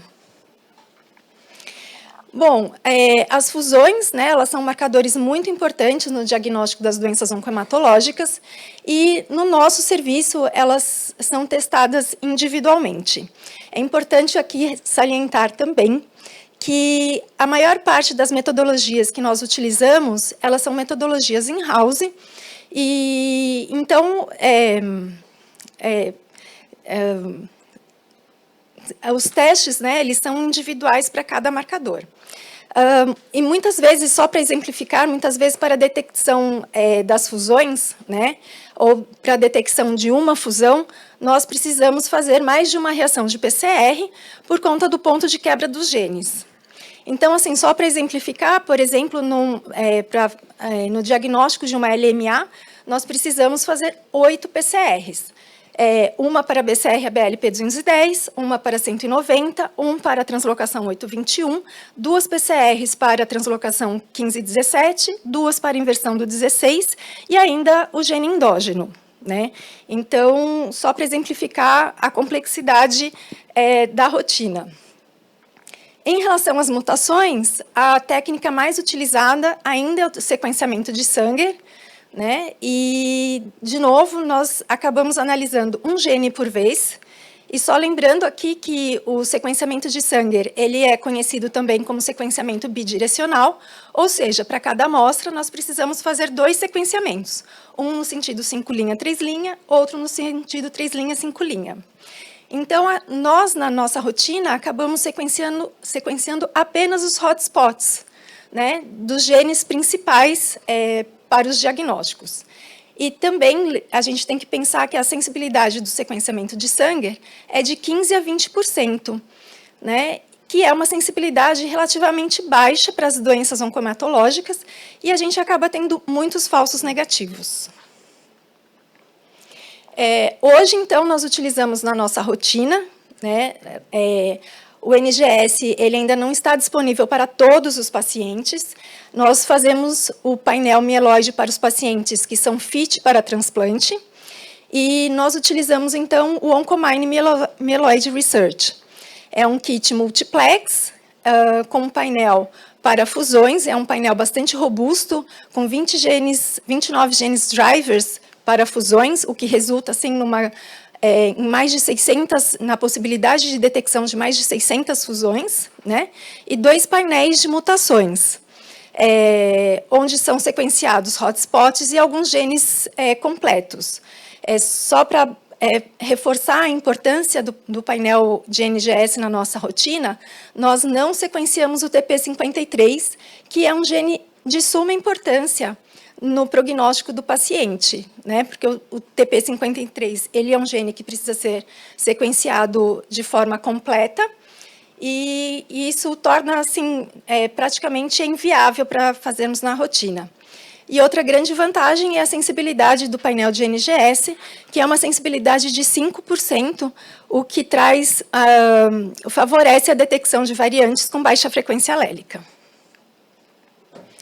Então, só para mostrar o painel Oncomine Mieloid Research, a gente tem 23 genes que são sequenciados, onde são sequenciados os hotspots, né? São genes muito importantes para as doenças mieloides, como o ABL, o DNMT3A, o FLT3, que é um gene que, em termos de NGS, ele traz uma dificuldade para ser detectado, porque ele é caracterizado por grandes inserções, e a gente sabe que no NGS, de uma forma geral, isso acaba dificultando a detecção das mutações.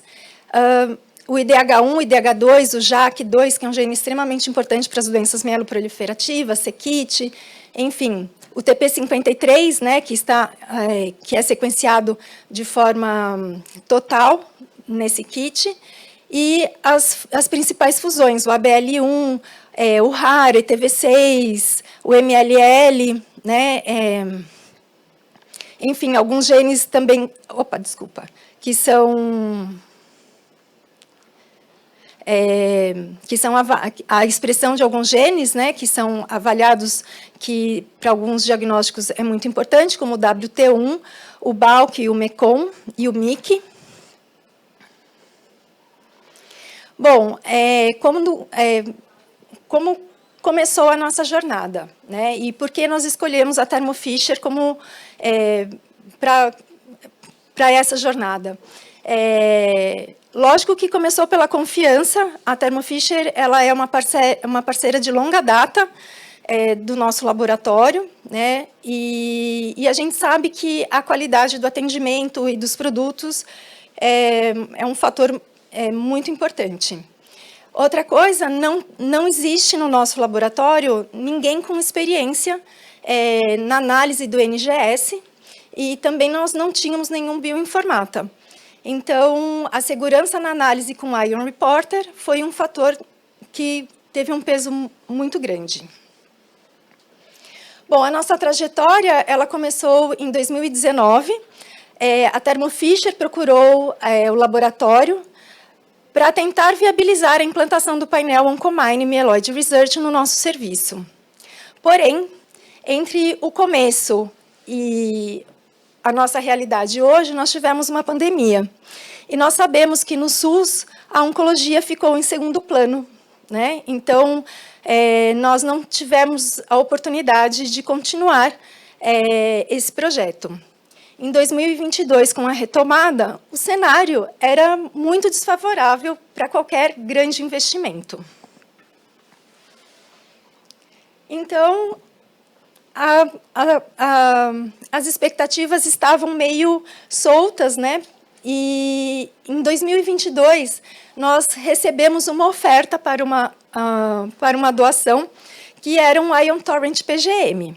E sim, pode parecer uma loucura, né? Mas nós aceitamos, e nós tínhamos um recurso relativamente limitado, e essa doação foi uma pequena caixinha de Pandora, né? Quando a gente começou a colocar em prática, né, fazer as manutenções, tudo, várias coisas foram acontecendo, mas foi incrível, assim, o comprometimento da Thermo Fisher e de todos os colaboradores, que eu acho que seremos eternamente gratos, entre os engenheiros, o pessoal do comercial, os bioinformatas, o pessoal do centro de treinamento, que eu acho que, inclusive, foi o último treinamento do PGM, né? E hoje, o NGS ele é uma realidade no nosso serviço. Em maio de 2023, nós conseguimos realizar o treinamento, fizemos uma pequena validação, e hoje ele faz parte da nossa rotina, né? Então, hoje o NGS mieloide é uma realidade no serviço de hematologia e terapia celular do HCFM USP de São Paulo, e é um consenso entre os médicos a diferença entre as decisões clínicas antes e depois do NGS, especialmente para aqueles pacientes que são elegíveis para o transplante de medula óssea.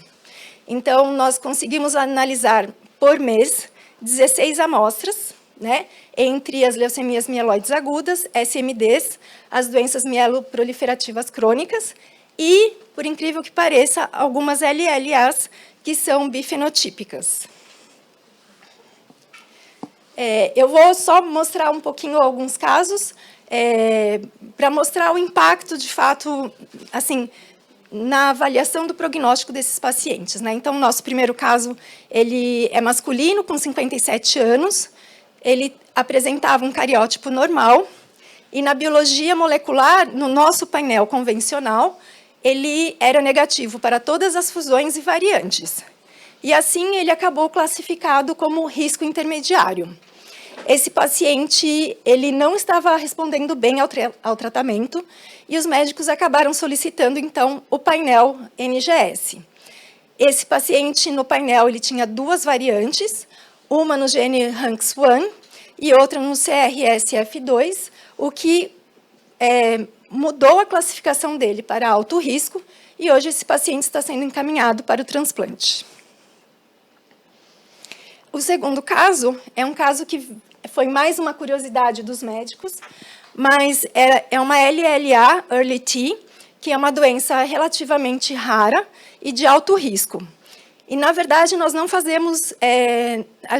temos nos nossos painéis nenhum marcador para essa doença. Enfim, nós acabamos realizando o painel Oncomine e o paciente apresentava uma mutação no gene NRAS, no gene JAK2, a mutação V617F clássica, e uma mutação no IDH2, R140G, né? E isso é muito interessante porque, afinal, a célula leucêmica dessa doença, ela guarda algumas características das doenças da linhagem mieloide por conta do processo maturativo dela. O terceiro caso é um jovem de 14 anos com uma leucemia mieloide aguda e no painel convencional a gente só detectou a inversão do 16, o que normalmente é classificado como baixo risco. No painel Oncomine, a gente, além da inversão do 16, nós detectamos uma mutação no gene KIT e no WT1 também, o que muda o prognóstico do paciente. E o último caso é uma criança de 8 anos, também com diagnóstico de LMA, que, pelo painel convencional, ele não apresentava nenhuma fusão e nenhuma variante. Mas, no painel Oncomine, esse paciente apresentava uma translocação 816, que é uma doença muito rara e com um prognóstico muito ruim, e esse paciente também está indo para o transplante em Santa Catarina. Então, só para mostrar o impacto, né, dessa nova metodologia na nossa rotina, no SUS, e tudo isso, com certeza, com o apoio da Thermo Fisher. Gente, muito obrigada. E eu gostaria de chamar o Luiz Fernando Santos, graduado e mestrado em Química pela UFSCar, doutorado na Unicamp e atua com proteômica e espectrofotometria de massa de alta resolução.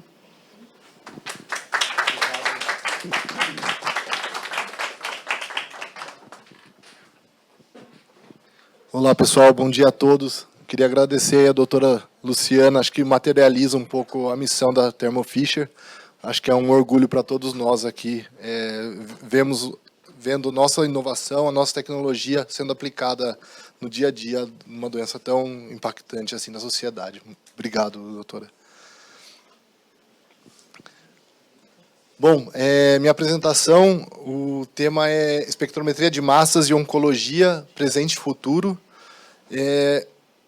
Eu, particularmente, vou falar mais um pouco do que tem sido feito no presente. Eu acho que a próxima palestrante vai falar um pouco do que a tecnologia, a espectrometria de massas nos aguarda para um futuro próximo.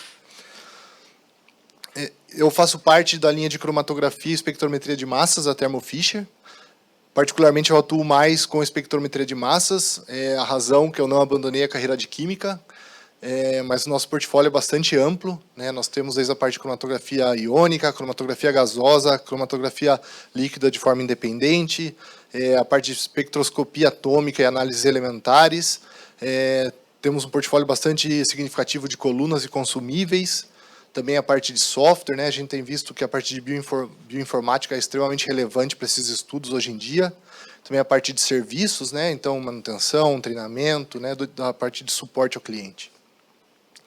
Eu acho que essa Oncojornada faz parte de uma iniciativa da Thermo Fisher chamada Innova Science, e quase que anualmente alguns produtos da linha que eu faço parte recebem algum prêmio devido às suas características, à sua inovação. Aqui no slide a gente tem alguns exemplos. Eu acho que mais recentemente, né, no ano passado, a Thermo Fisher lançou o Orbitrap Astral, um equipamento que promete ter um impacto muito grande no que é conhecido como proteômica clínica. Também acho que é um orgulho para nós que atuamos em espectrometria de massas dentro da Thermo Fisher, trabalhar junto com o Alexander Makarov, o inventor do Orbitrap. Eu digo para muita gente que a proteômica é o que é hoje em dia por causa do Orbitrap, né? Então, acho que é uma razão de orgulho e é algo muito dinâmico, né? Nós estamos vivendo algo que a tecnologia evoluindo. Para quem nunca viu o Orbitrap, ele é um analisador de massas bastante único e peculiar. Ele tem esse formato um pouco diferente, né? A ideia é que os íons orbitam um eletrodo central, enquanto eles se movem ao longo de 2 eletrodos externos, e o espectro de massas é gerado a partir de uma equação de transformada de Fourier. Eu não vou entrar em detalhes aqui. Para quem tiver mais interesse, a gente tem aqui uma referência, depois entra em contato com a gente, se quiser saber um pouquinho mais da teoria por trás. A gente tem uma foto aqui na mão, 2 analisadores Orbitrap. O modelo que é um pouquinho maior estava presente nos analisadores mais antigos, das linhas dos primeiros modelos comerciais, aí, desde 2005 até talvez 2011. O modelo menorzinho que está presente na linha atual, chamado Orbitrap de alto campo. Esse slide bastante povoado, né? Eu tentei condensar um pouquinho os nossos modelos de equipamentos. Não vou entrar em detalhes em todos eles, mas eu diria que, além do analisador do Orbitrap, nós temos os equipamentos do tipo triplo quadrupolo, né?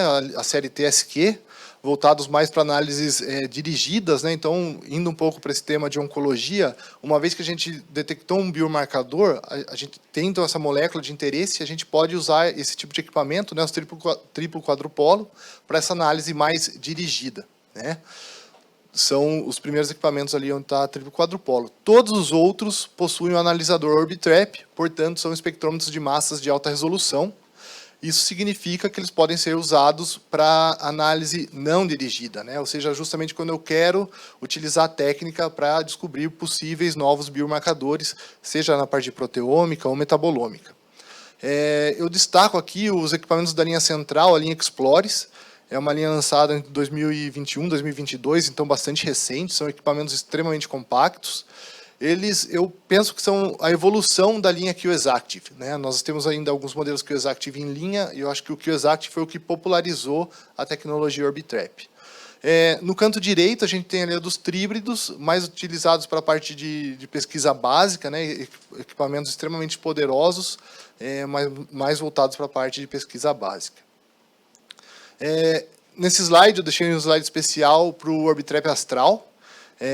O Orbitrap Astral ele une 2 analisadores de massa de alta resolução, o Orbitrap e o Astral, e esse número ilustra o poder do equipamento, né? Ele é capaz de identificar mais do que 8.000 proteínas, mas mais do que isso, numa corrida de apenas 8 minutos. Tá? Esse número de 8.000 proteínas identificadas é algo difícil de ser atingido, mas já era possível antes. Mas, normalmente, considerando corridas cromatográficas aí de 1 hora, 2 horas, ou às vezes até mais. Com o Orbitrap Astral, a gente consegue chegar nesse número em apenas 8 minutos. E a ideia é que isso alavanque ainda mais a proteômica na área clínica, onde a gente tem uma quantidade de amostra considerável, muitas vezes considerando a proteômica de toda uma população, de toda uma determinada condição, né? Então, a velocidade de aquisição é extremamente relevante. E quase sempre nessa área de metabolômica e proteômica, o espectrômetro de massas não opera de forma independente, né? Ele está acoplado a um sistema de cromatografia líquida.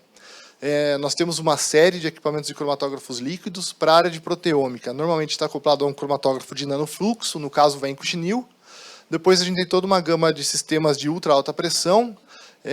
Eu dou destaque aqui para dois dois sistemas da linha Vanquish, né, o Vanquish Duo, que na verdade são 2 HPLCs no que parece ser um único equipamento, e o Transcend, né, que faz uma multiplexação de até 4 canais acoplado a um único espectrômetro de massas.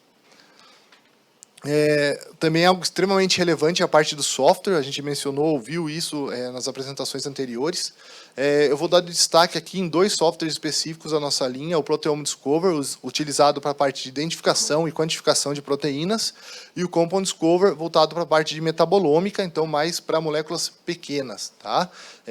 Além da parte de identificação, ele também faz toda a parte de quimiometria, identificação de possíveis biomarcadores. Eu deixei aqui 2 exemplos. Tá? Um primeiro exemplo do uso dos nossos equipamentos bastante recente, né, um artigo publicado aí em 2022, final de 2022, no estudo de câncer de cabeça e pescoço, e a ideia, fazendo esse estudo complexo, né, foi possível identificar possíveis biomarcadores para auxiliar no diagnóstico desse tipo de câncer. Esse estudo foi conduzido pelo grupo da Adriana Paes Leme, né, aqui no LNBio, então acho que é um motivo de orgulho para nós aqui do Brasil. Né? Temos grupos de ponta, referências mundial atuando nessa área. Né?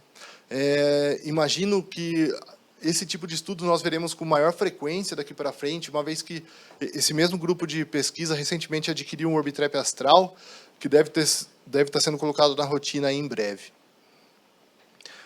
Um outro exemplo, esse de fevereiro desse ano, tá? Onde esse grupo de pesquisa utilizou o novíssimo Orbitrap Astral aí na detecção, né, de biomarcadores para análise de câncer de mama. Né? Então, a gente vê que é uma área que tem crescido muito. Né? A espectrometria de massas, quando eu trabalho com espectrometria de massas já há quase 20 anos, quando eu comecei nessa área era algo voltado unicamente para pesquisa básica, né? A elucidação de uma única molécula. Tá? Hoje em dia a gente vê que isso está mudando, isso está presente em centros de pesquisa dentro de hospitais e, como vocês vão ver mais para frente, de forma ainda muito mais aplicada, às vezes diretamente no paciente. Aqui fica um convite, na verdade esse webinar ocorreu na semana passada, mas ele foi gravado. Foi um webinar organizado pela Thermo Fisher, junto com alguns colaboradores, alguns pesquisadores, mostrando o poder do Orbitrap Astral justamente na área de estudos de câncer. Né? Então, está aqui um QR Code, para quem tiver mais interesse, vale a pena dar uma olhada.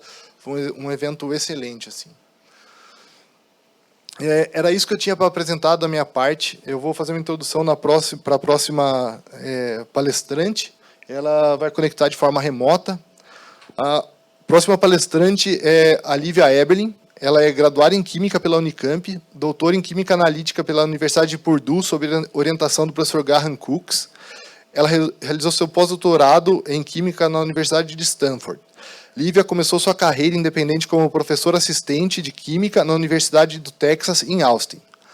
Em seguida, ela mudou para Baylor College of Medicine, onde atualmente é professora associada e vice-presidente de pesquisa no Departamento de Cirurgia Clínica. Lívia e sua equipe recebem muitas honrarias e prêmios, inclusive vários prêmios que eu não vou citar todos os nomes aqui, desculpem pelo tempo. Seu programa de pesquisa centra-se no desenvolvimento e aplicação de novas tecnologias em espectrometria de massas em pesquisas relacionadas à saúde, com foco particular na detecção e diagnóstico de doenças para melhorar o atendimento ao paciente e os resultados clínicos. A Lívia Eberlin esteve presente em 2015 na lista da Forbes dos 30 pesquisadores abaixo dos 30 anos, devido à sua atuação e contribuição com a técnica Mass Spec Pen em estudos oncológicos. O próximo parágrafo foi eu que escrevi, eu falo, a Lívia respira espectrometria de massas desde que nasceu. Ela é filha do professor Marcus Eberlin, um dos principais promotores da técnica de espectrometria de massas no Brasil e no mundo. Lívia, muito obrigado pelo aceite do convite. A palavra é sua. Obrigada, Luiz. Vocês estão me ouvindo certinho? Estamos sim. Ok, show. Obrigada pela oportunidade. Como o Luiz falou, eu ouvi ele falando que faz 20 anos que ele está na área de espectrometria de massas. Eu também. Faz 20 anos que eu atuo desde que eu estava na Unicamp, em Campinas, em São Paulo, e tem sido uma jornada muito gratificante. E hoje eu vou contar para vocês da pesquisa que a gente faz. Eu falo que é com bastante criatividade e inovação que a gente tem desenvolvido novos métodos, né, e tecnologias com a espectrometria de massas aplicada na área de medicina e estudos clínicos. Só queria dar uma introdução do meu laboratório. Eu mudei, como o Luiz falou, de Austin para Houston, aqui no estado do Texas. Já faz 3 anos que eu estou em Houston, e um dos motivos que eu mudei para Houston foi porque a gente tem aqui o que a gente chama de Texas Medical Center, que é um centro médico do estado do Texas. Temos mais de 21 hospitais, 61 instituições que são partes do centro médico, e a gente cuida de mais de 10 milhões de pacientes por ano. Então, é o maior centro médico do mundo. A gente faz muita pesquisa clínica na parte de medicina e também na parte de espectrometria de massas. Cada dia mais a gente vê, né, a atuação da espectrometria de massas na área de medicina, mas também em relação ao tratamento dos pacientes. E é isso que realmente me deixa mais né, interessada e atuando nessa área, para a gente ver mesmo a aplicação da espectrometria no dia a dia, nas decisões que a gente faz com os pacientes, e também ajudando a guiar na seleção dos melhores tratamentos, né, para os pacientes, especialmente pacientes que estão sofrendo com a doença do câncer. Esse é o meu laboratório. Tem uma brasileira na minha equipe, a Tássia, que é uma mineirinha, e muitos alunos de graduação, de PhD, de medicina, e também residentes, né, que são residentes aqui no nosso programa de medicina, e também pós-doutorandos e etc. Então, um grupo bem ativo aqui na Baylor College of Medicine. E o principal foco do meu laboratório é desenvolver essa área nova, que eu diria, né, em espectrometria de massas, que é o Medical Mass Spectrometry. E a ideia que a gente tem é não somente estar desenvolvendo métodos que estão né, exclusivos à atuação no laboratório, né? O que eu desejo mesmo, a nossa expectativa, é estar desenvolvendo métodos utilizando espectrometria de massas e tecnologias que a gente possa estar realmente passando por completo para os doutores, para que os cirurgiões e os patologistas tenham acesso, né, aos dados maravilhosos e tão poderosos que a espectrometria de massa providencia para estar ajudando e guiando decisões médicas. E a forma que a gente faz isso no meu laboratório é através do desenvolvimento de tecnologias rápidas, né, análise direta de amostras clínicas. A gente gosta de trabalhar com espectrômetros de massas que sejam um tanto quanto pequenos, para que a gente possa, né, movê-los e colocá-los nos hospitais. Eu vou te mostrar o trabalho que a gente está fazendo com os Orbitrap Explorers, da linha da Thermo. E a gente também trabalha bastante na parte dos dados. Eu não vou falar muito hoje sobre isso, porque, é claro, uma área bem complexa, mas tratamento de dados e usando inteligência artificial e machine learning para estar coletando esses dados moleculares da espectrometria de massas e estar convertendo numa resposta que possa estar guiando, né, as decisões clínicas para os médicos. Então, o nosso objetivo é estar coletando, né, os dados moleculares com a espectrometria de massas, né, a maioria dos nossos dados são lipídios e metabólitos, e estar convertendo isso, né, desculpa, às vezes eu esqueço as palavras, para estar ajudando os doutores e os cirurgiões a estar fazendo decisões clínicas mais rápidas e melhores, né, com mais precisão para os pacientes. E outro objetivo que a gente tem também é democratizar o acesso à espectrometria de massas. Ainda tem muito cirurgião que nunca ouviu falar de espectrometria de massas, né, fora de proteômica e metabolômica, né, com cromatografia, mas se a gente anda aqui no centro médico e pergunta o que vocês acham, né, de diagnóstico molecular, a maioria dos cirurgiões, a maioria dos patologistas vão pensar na parte de genômica, na parte de RNA, eles vão pensar talvez um pouco na parte de histologia, com marcadores, né, de proteínas específicas, mas raramente eles vão pensar diagnóstico médico, diagnóstico molecular, por espectrometria de massas. E é isso que a gente está tentando mudar, né, esse conceito de que a espectrometria de massas tem muita aplicação fora, né, da pesquisa básica, fora dos laboratórios de química, fora dos laboratórios que são mais focados em pesquisa básica e mais na parte, né, de translacional, na parte clínica. Então, o meu objetivo aqui no Texas Medical Center é estar trazendo espectrometria de massas para as pessoas que estão utilizando os scrubs, que são, né, os doutores, os cirurgiões que estão diretamente tratando dos pacientes, né, pessoas nas salas de patologia, nas salas de cirurgia, e estarem utilizando a espectrometria de massas nessas aplicações, que é o que eu vou te falar hoje sobre com a Mass Spec Pen Technology. Então, a forma que a gente faz é a análise direta de amostras no meu laboratório. Praticamente agora a gente tem feito pesquisa quase exclusiva com a Mass Spec Pen. A gente também faz imaginamento no meu laboratório, mas para análise direta de amostras, a gente tem utilizado bastante a Mass Spec Pen, né, que a gente fala também que é a caneta que consegue diagnosticar o câncer, né, no tecido na análise direta. Quando a gente desenvolveu essa tecnologia, o intuito não era estar fazendo uma nova fonte de ionização, nada nessa área de né, pesquisa básica. O meu intuito era desenvolver um dispositivo, algo que fosse extremamente fácil de ser utilizado, que não exigisse que o doutor, o cirurgião tivesse, né, experiência com espectrometria de massas.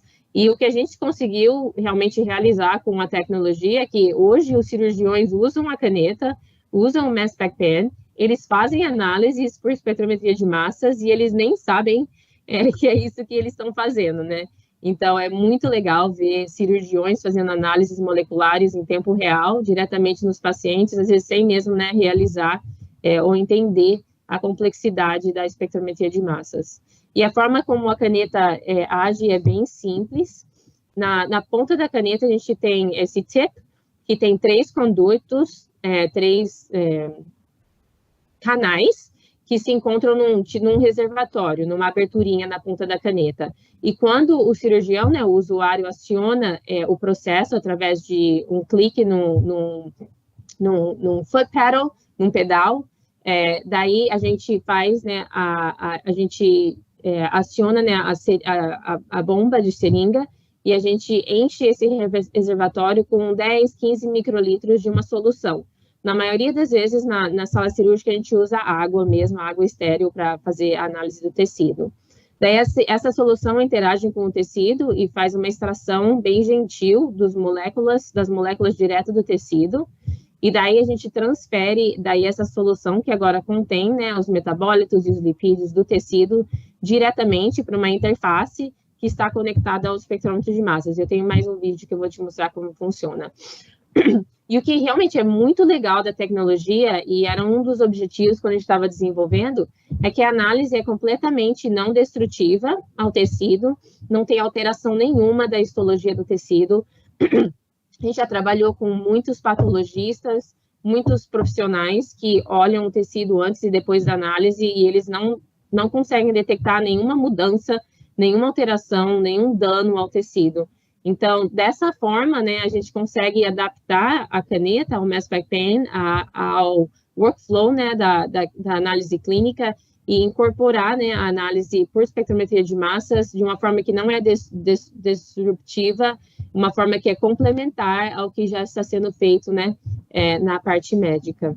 E isso eu acho que possibilitou também, né, a nossa equipe está levando, né, essa tecnologia para o centro cirúrgico e para análise de tecido nos hospitais.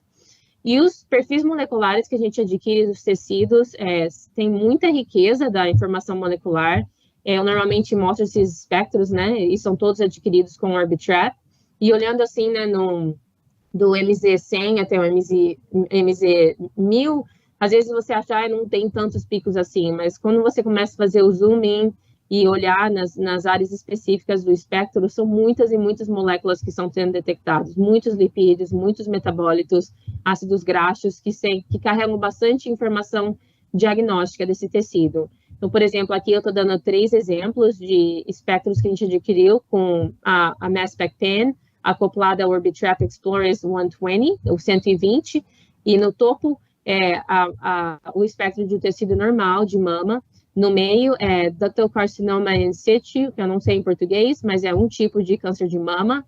E embaixo é o invasive ductal carcinoma, que é outro tipo do câncer de mama. E mesmo que a análise não é, né, quantificativa, os perfis moleculares são muito reprodutíveis e eles são muito característicos não somente da doença, mas também dos subtipos da doença. Eles também são relacionados a mutações genéticas que a gente vê em algum desses cânceres. Então, não somente a gente consegue falar se o tecido, né, é de câncer, se o tecido tem uma doença, mas a gente também consegue subtipificar essas doenças, que é algo que eu acho que é muito importante, né, para a gente focar em relação ao poder, né, dessa análise molecular que a gente consegue com espectrometria de massas. E na parte da análise de dados, né, a gente adquire esses dados que são bem complexos dos tecidos, são muitos picos, muitas moléculas que a gente está analisando. Então, a gente tem trabalhado já há anos com o meu colaborador, Rob Tibshirani. Ele é um dos pais, um dos grandes desenvolvedores do Machine Learning e Artificial Intelligence. E a gente tem trabalhado com ele para desenvolver métodos, né, para estar coletando esses dados moleculares e tá daí desenvolvendo classificadores estatísticos que convertem essa informação molecular para um resultado clínico. Então, eu vou mostrar para você. Então, a intenção é que seja um touch and know approach para análise de tecidos. Quando você toca a caneta no tecido, adquire os dados moleculares por massas, roda pelo classificador estatístico, e daí você já recebe de imediato um diagnóstico, e também podemos aí também tá mostrando a probabilidade, né, relacionada a essa análise estatística. A gente ainda não utiliza esse software, né, nos hospitais, por questão da parte do comitê de ética, a gente não tem aprovação ainda, mas a gente tem nessa capabilidade, e essa que é a intenção, de estar desenvolvendo um sistema completo que daí o cirurgião ou o médico possa estar utilizando para fazer a análise de tecidos. Então, esse é um outro vídeo que eu quero mostrar, a caneta hoje no meu laboratório.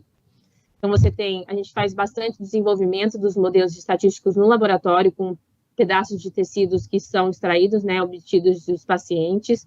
Então, aí você vê, a gente aciona o sistema, a gente faz a deposição da gota de água, extração das moléculas, a gente adquire os dados, isso é feito no Orbitrap Explorer, acho que esse é o 240, e você vê aí o espectro de massas que daí é utilizado para estar fazendo a classificação.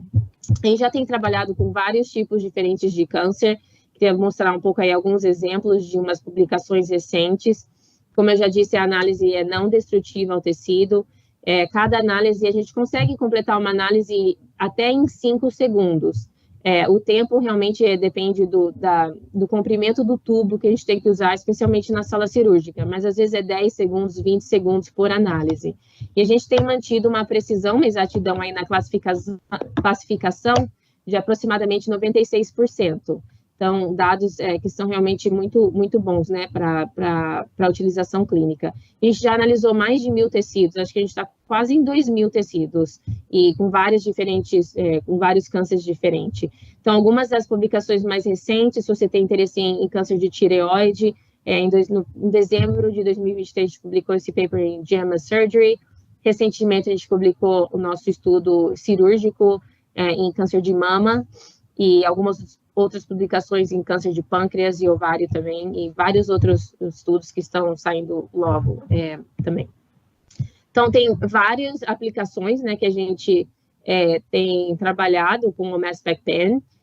A gente tem muitas decisões médicas que precisam de mais tecnologia, de mais informação molecular para estar guiando os nossos médicos, né, para estar melhorando o tratamento dos pacientes.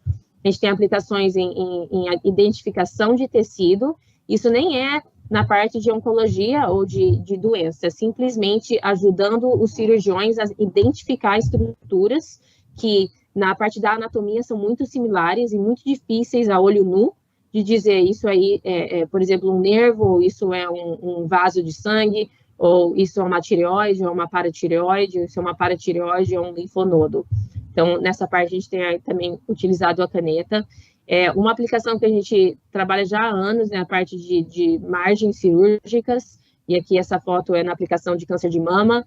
E também temos um projeto bem grande na MD Anderson, aqui no Texas Medical Center, na detecção de metástase de câncer de ovário durante a cirurgia, para remoção completa do tumor. Em todos esses estudos clínicos, o dispositivo é autoclaved, ele é esterilizado antes do uso pelos cirurgiões, sempre tudo é estéril, a gente usa a água estéril da sala cirúrgica. Os dispositivos são disposable, eu não lembro como falar em português, descartáveis.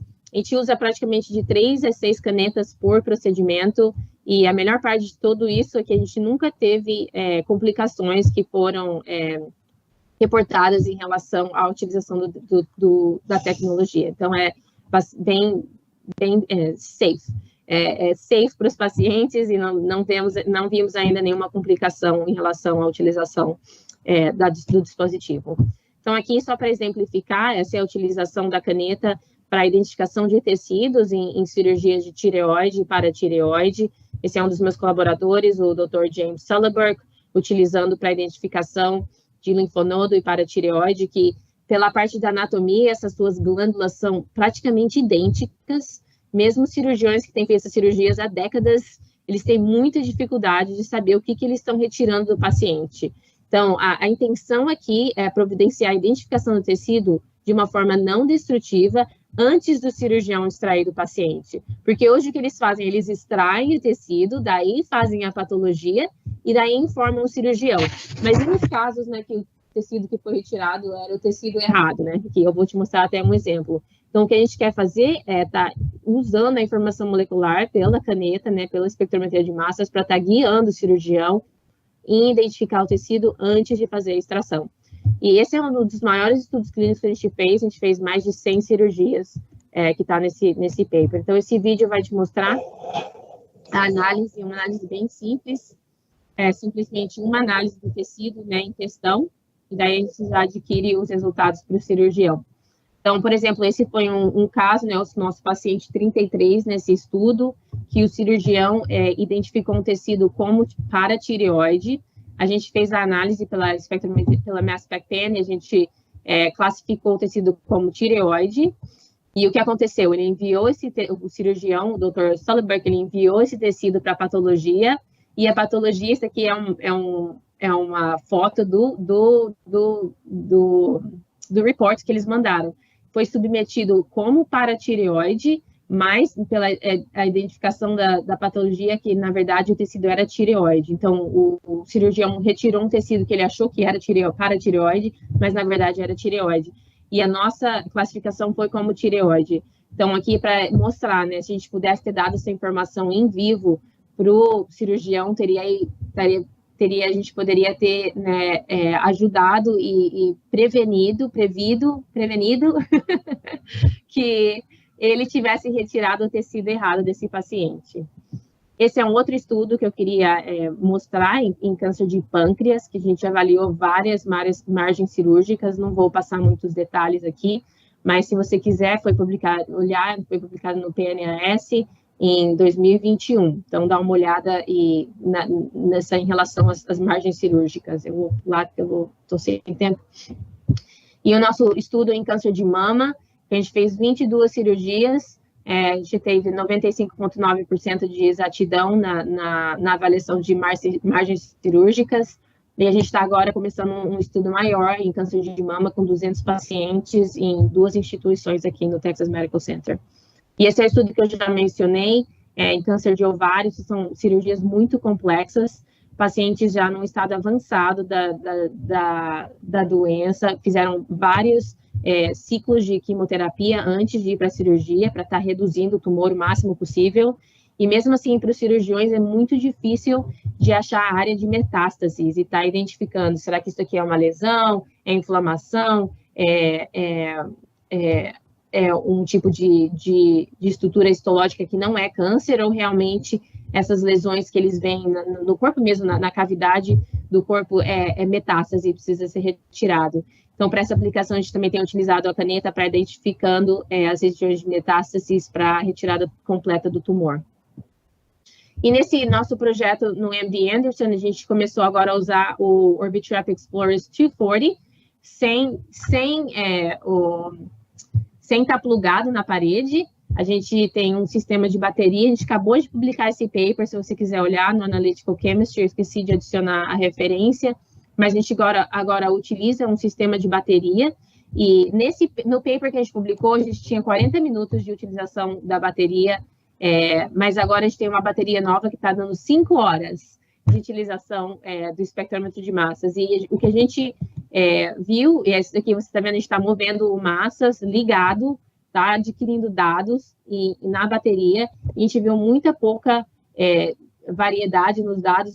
Na verdade, o cronograma, né, do TIC é praticamente assim, uma linha reta, super estável, mesmo movendo o espectrômetro. A gente só viu uma diferença na mass error quando a gente rodou o espectrômetro de massas. Então, foi de 1,5 ppm para negativo 1,5 ppm, mas mesmo assim, uma exatidão muito alta e uma performance muito boa do equipamento. Olha aqui, isso aqui é a gente movendo o equipamento no hospital, em baterias. A gente entrou num elevador e levou o massas para cima e para baixo 5 vezes, então tem essa aceleração, né, do movimento do elevador. Mesmo assim, o equipamento é extremamente estável, adquirindo dados, e muito, muito legal, porque agora a gente tem essa possibilidade de estar utilizando massas na bateria e estar levando para várias salas cirúrgicas sem ter que estar plugado na parede, que era algo que era uma limitação para a gente.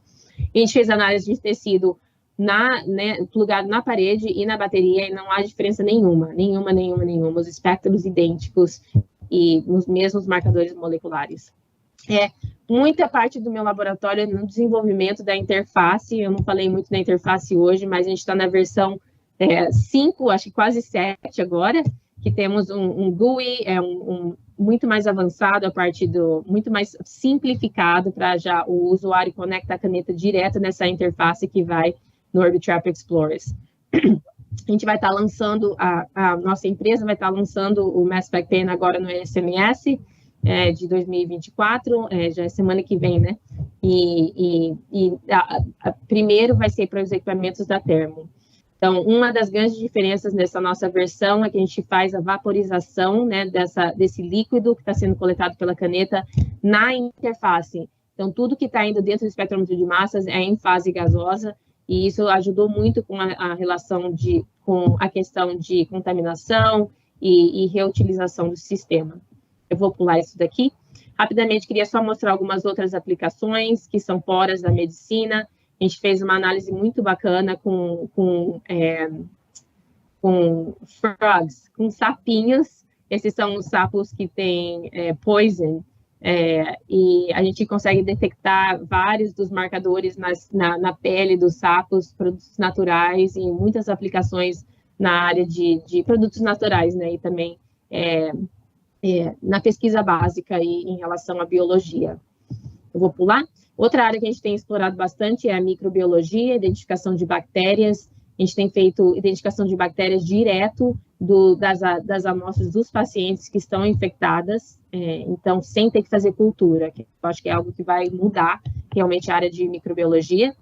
E no outro projeto que a gente está vendo com o John Hopkins é a análise de drogas direto de pacientes que estão vindo para tratamento, pacientes que são usuários de cocaína, fentanil e outras drogas de abuso. E nesse trabalho a gente tem feito quantificação, a gente adiciona um padrão interno no líquido, né, no solvente, daí a gente consegue fazer a quantificação.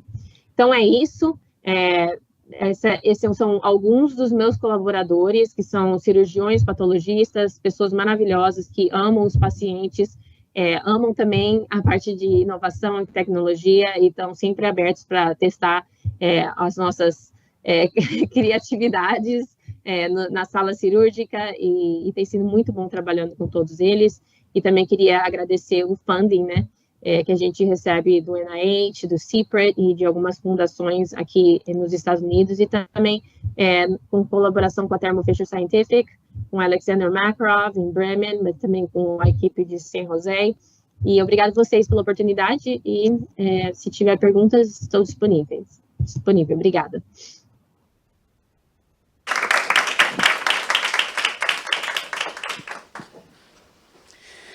Bom, doutora Lívia, super obrigada.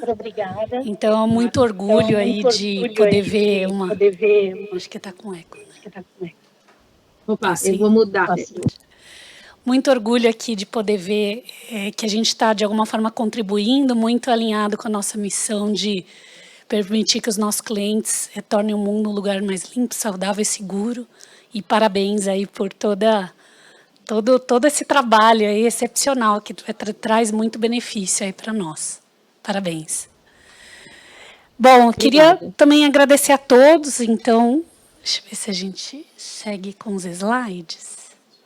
Obrigada, doutora Lívia.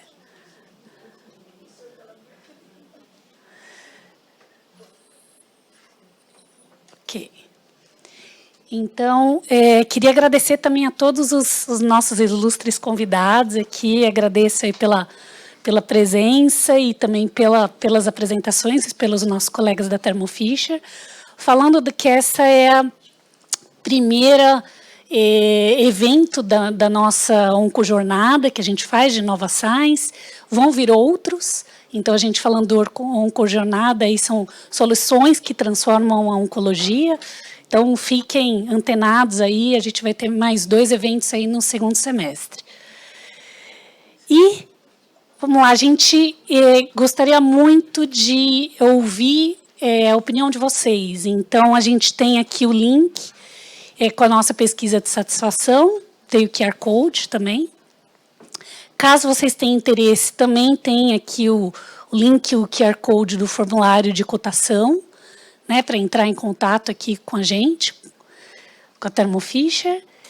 E também, aproveitando, a gente está lançando hoje o nosso site da Oncojornada.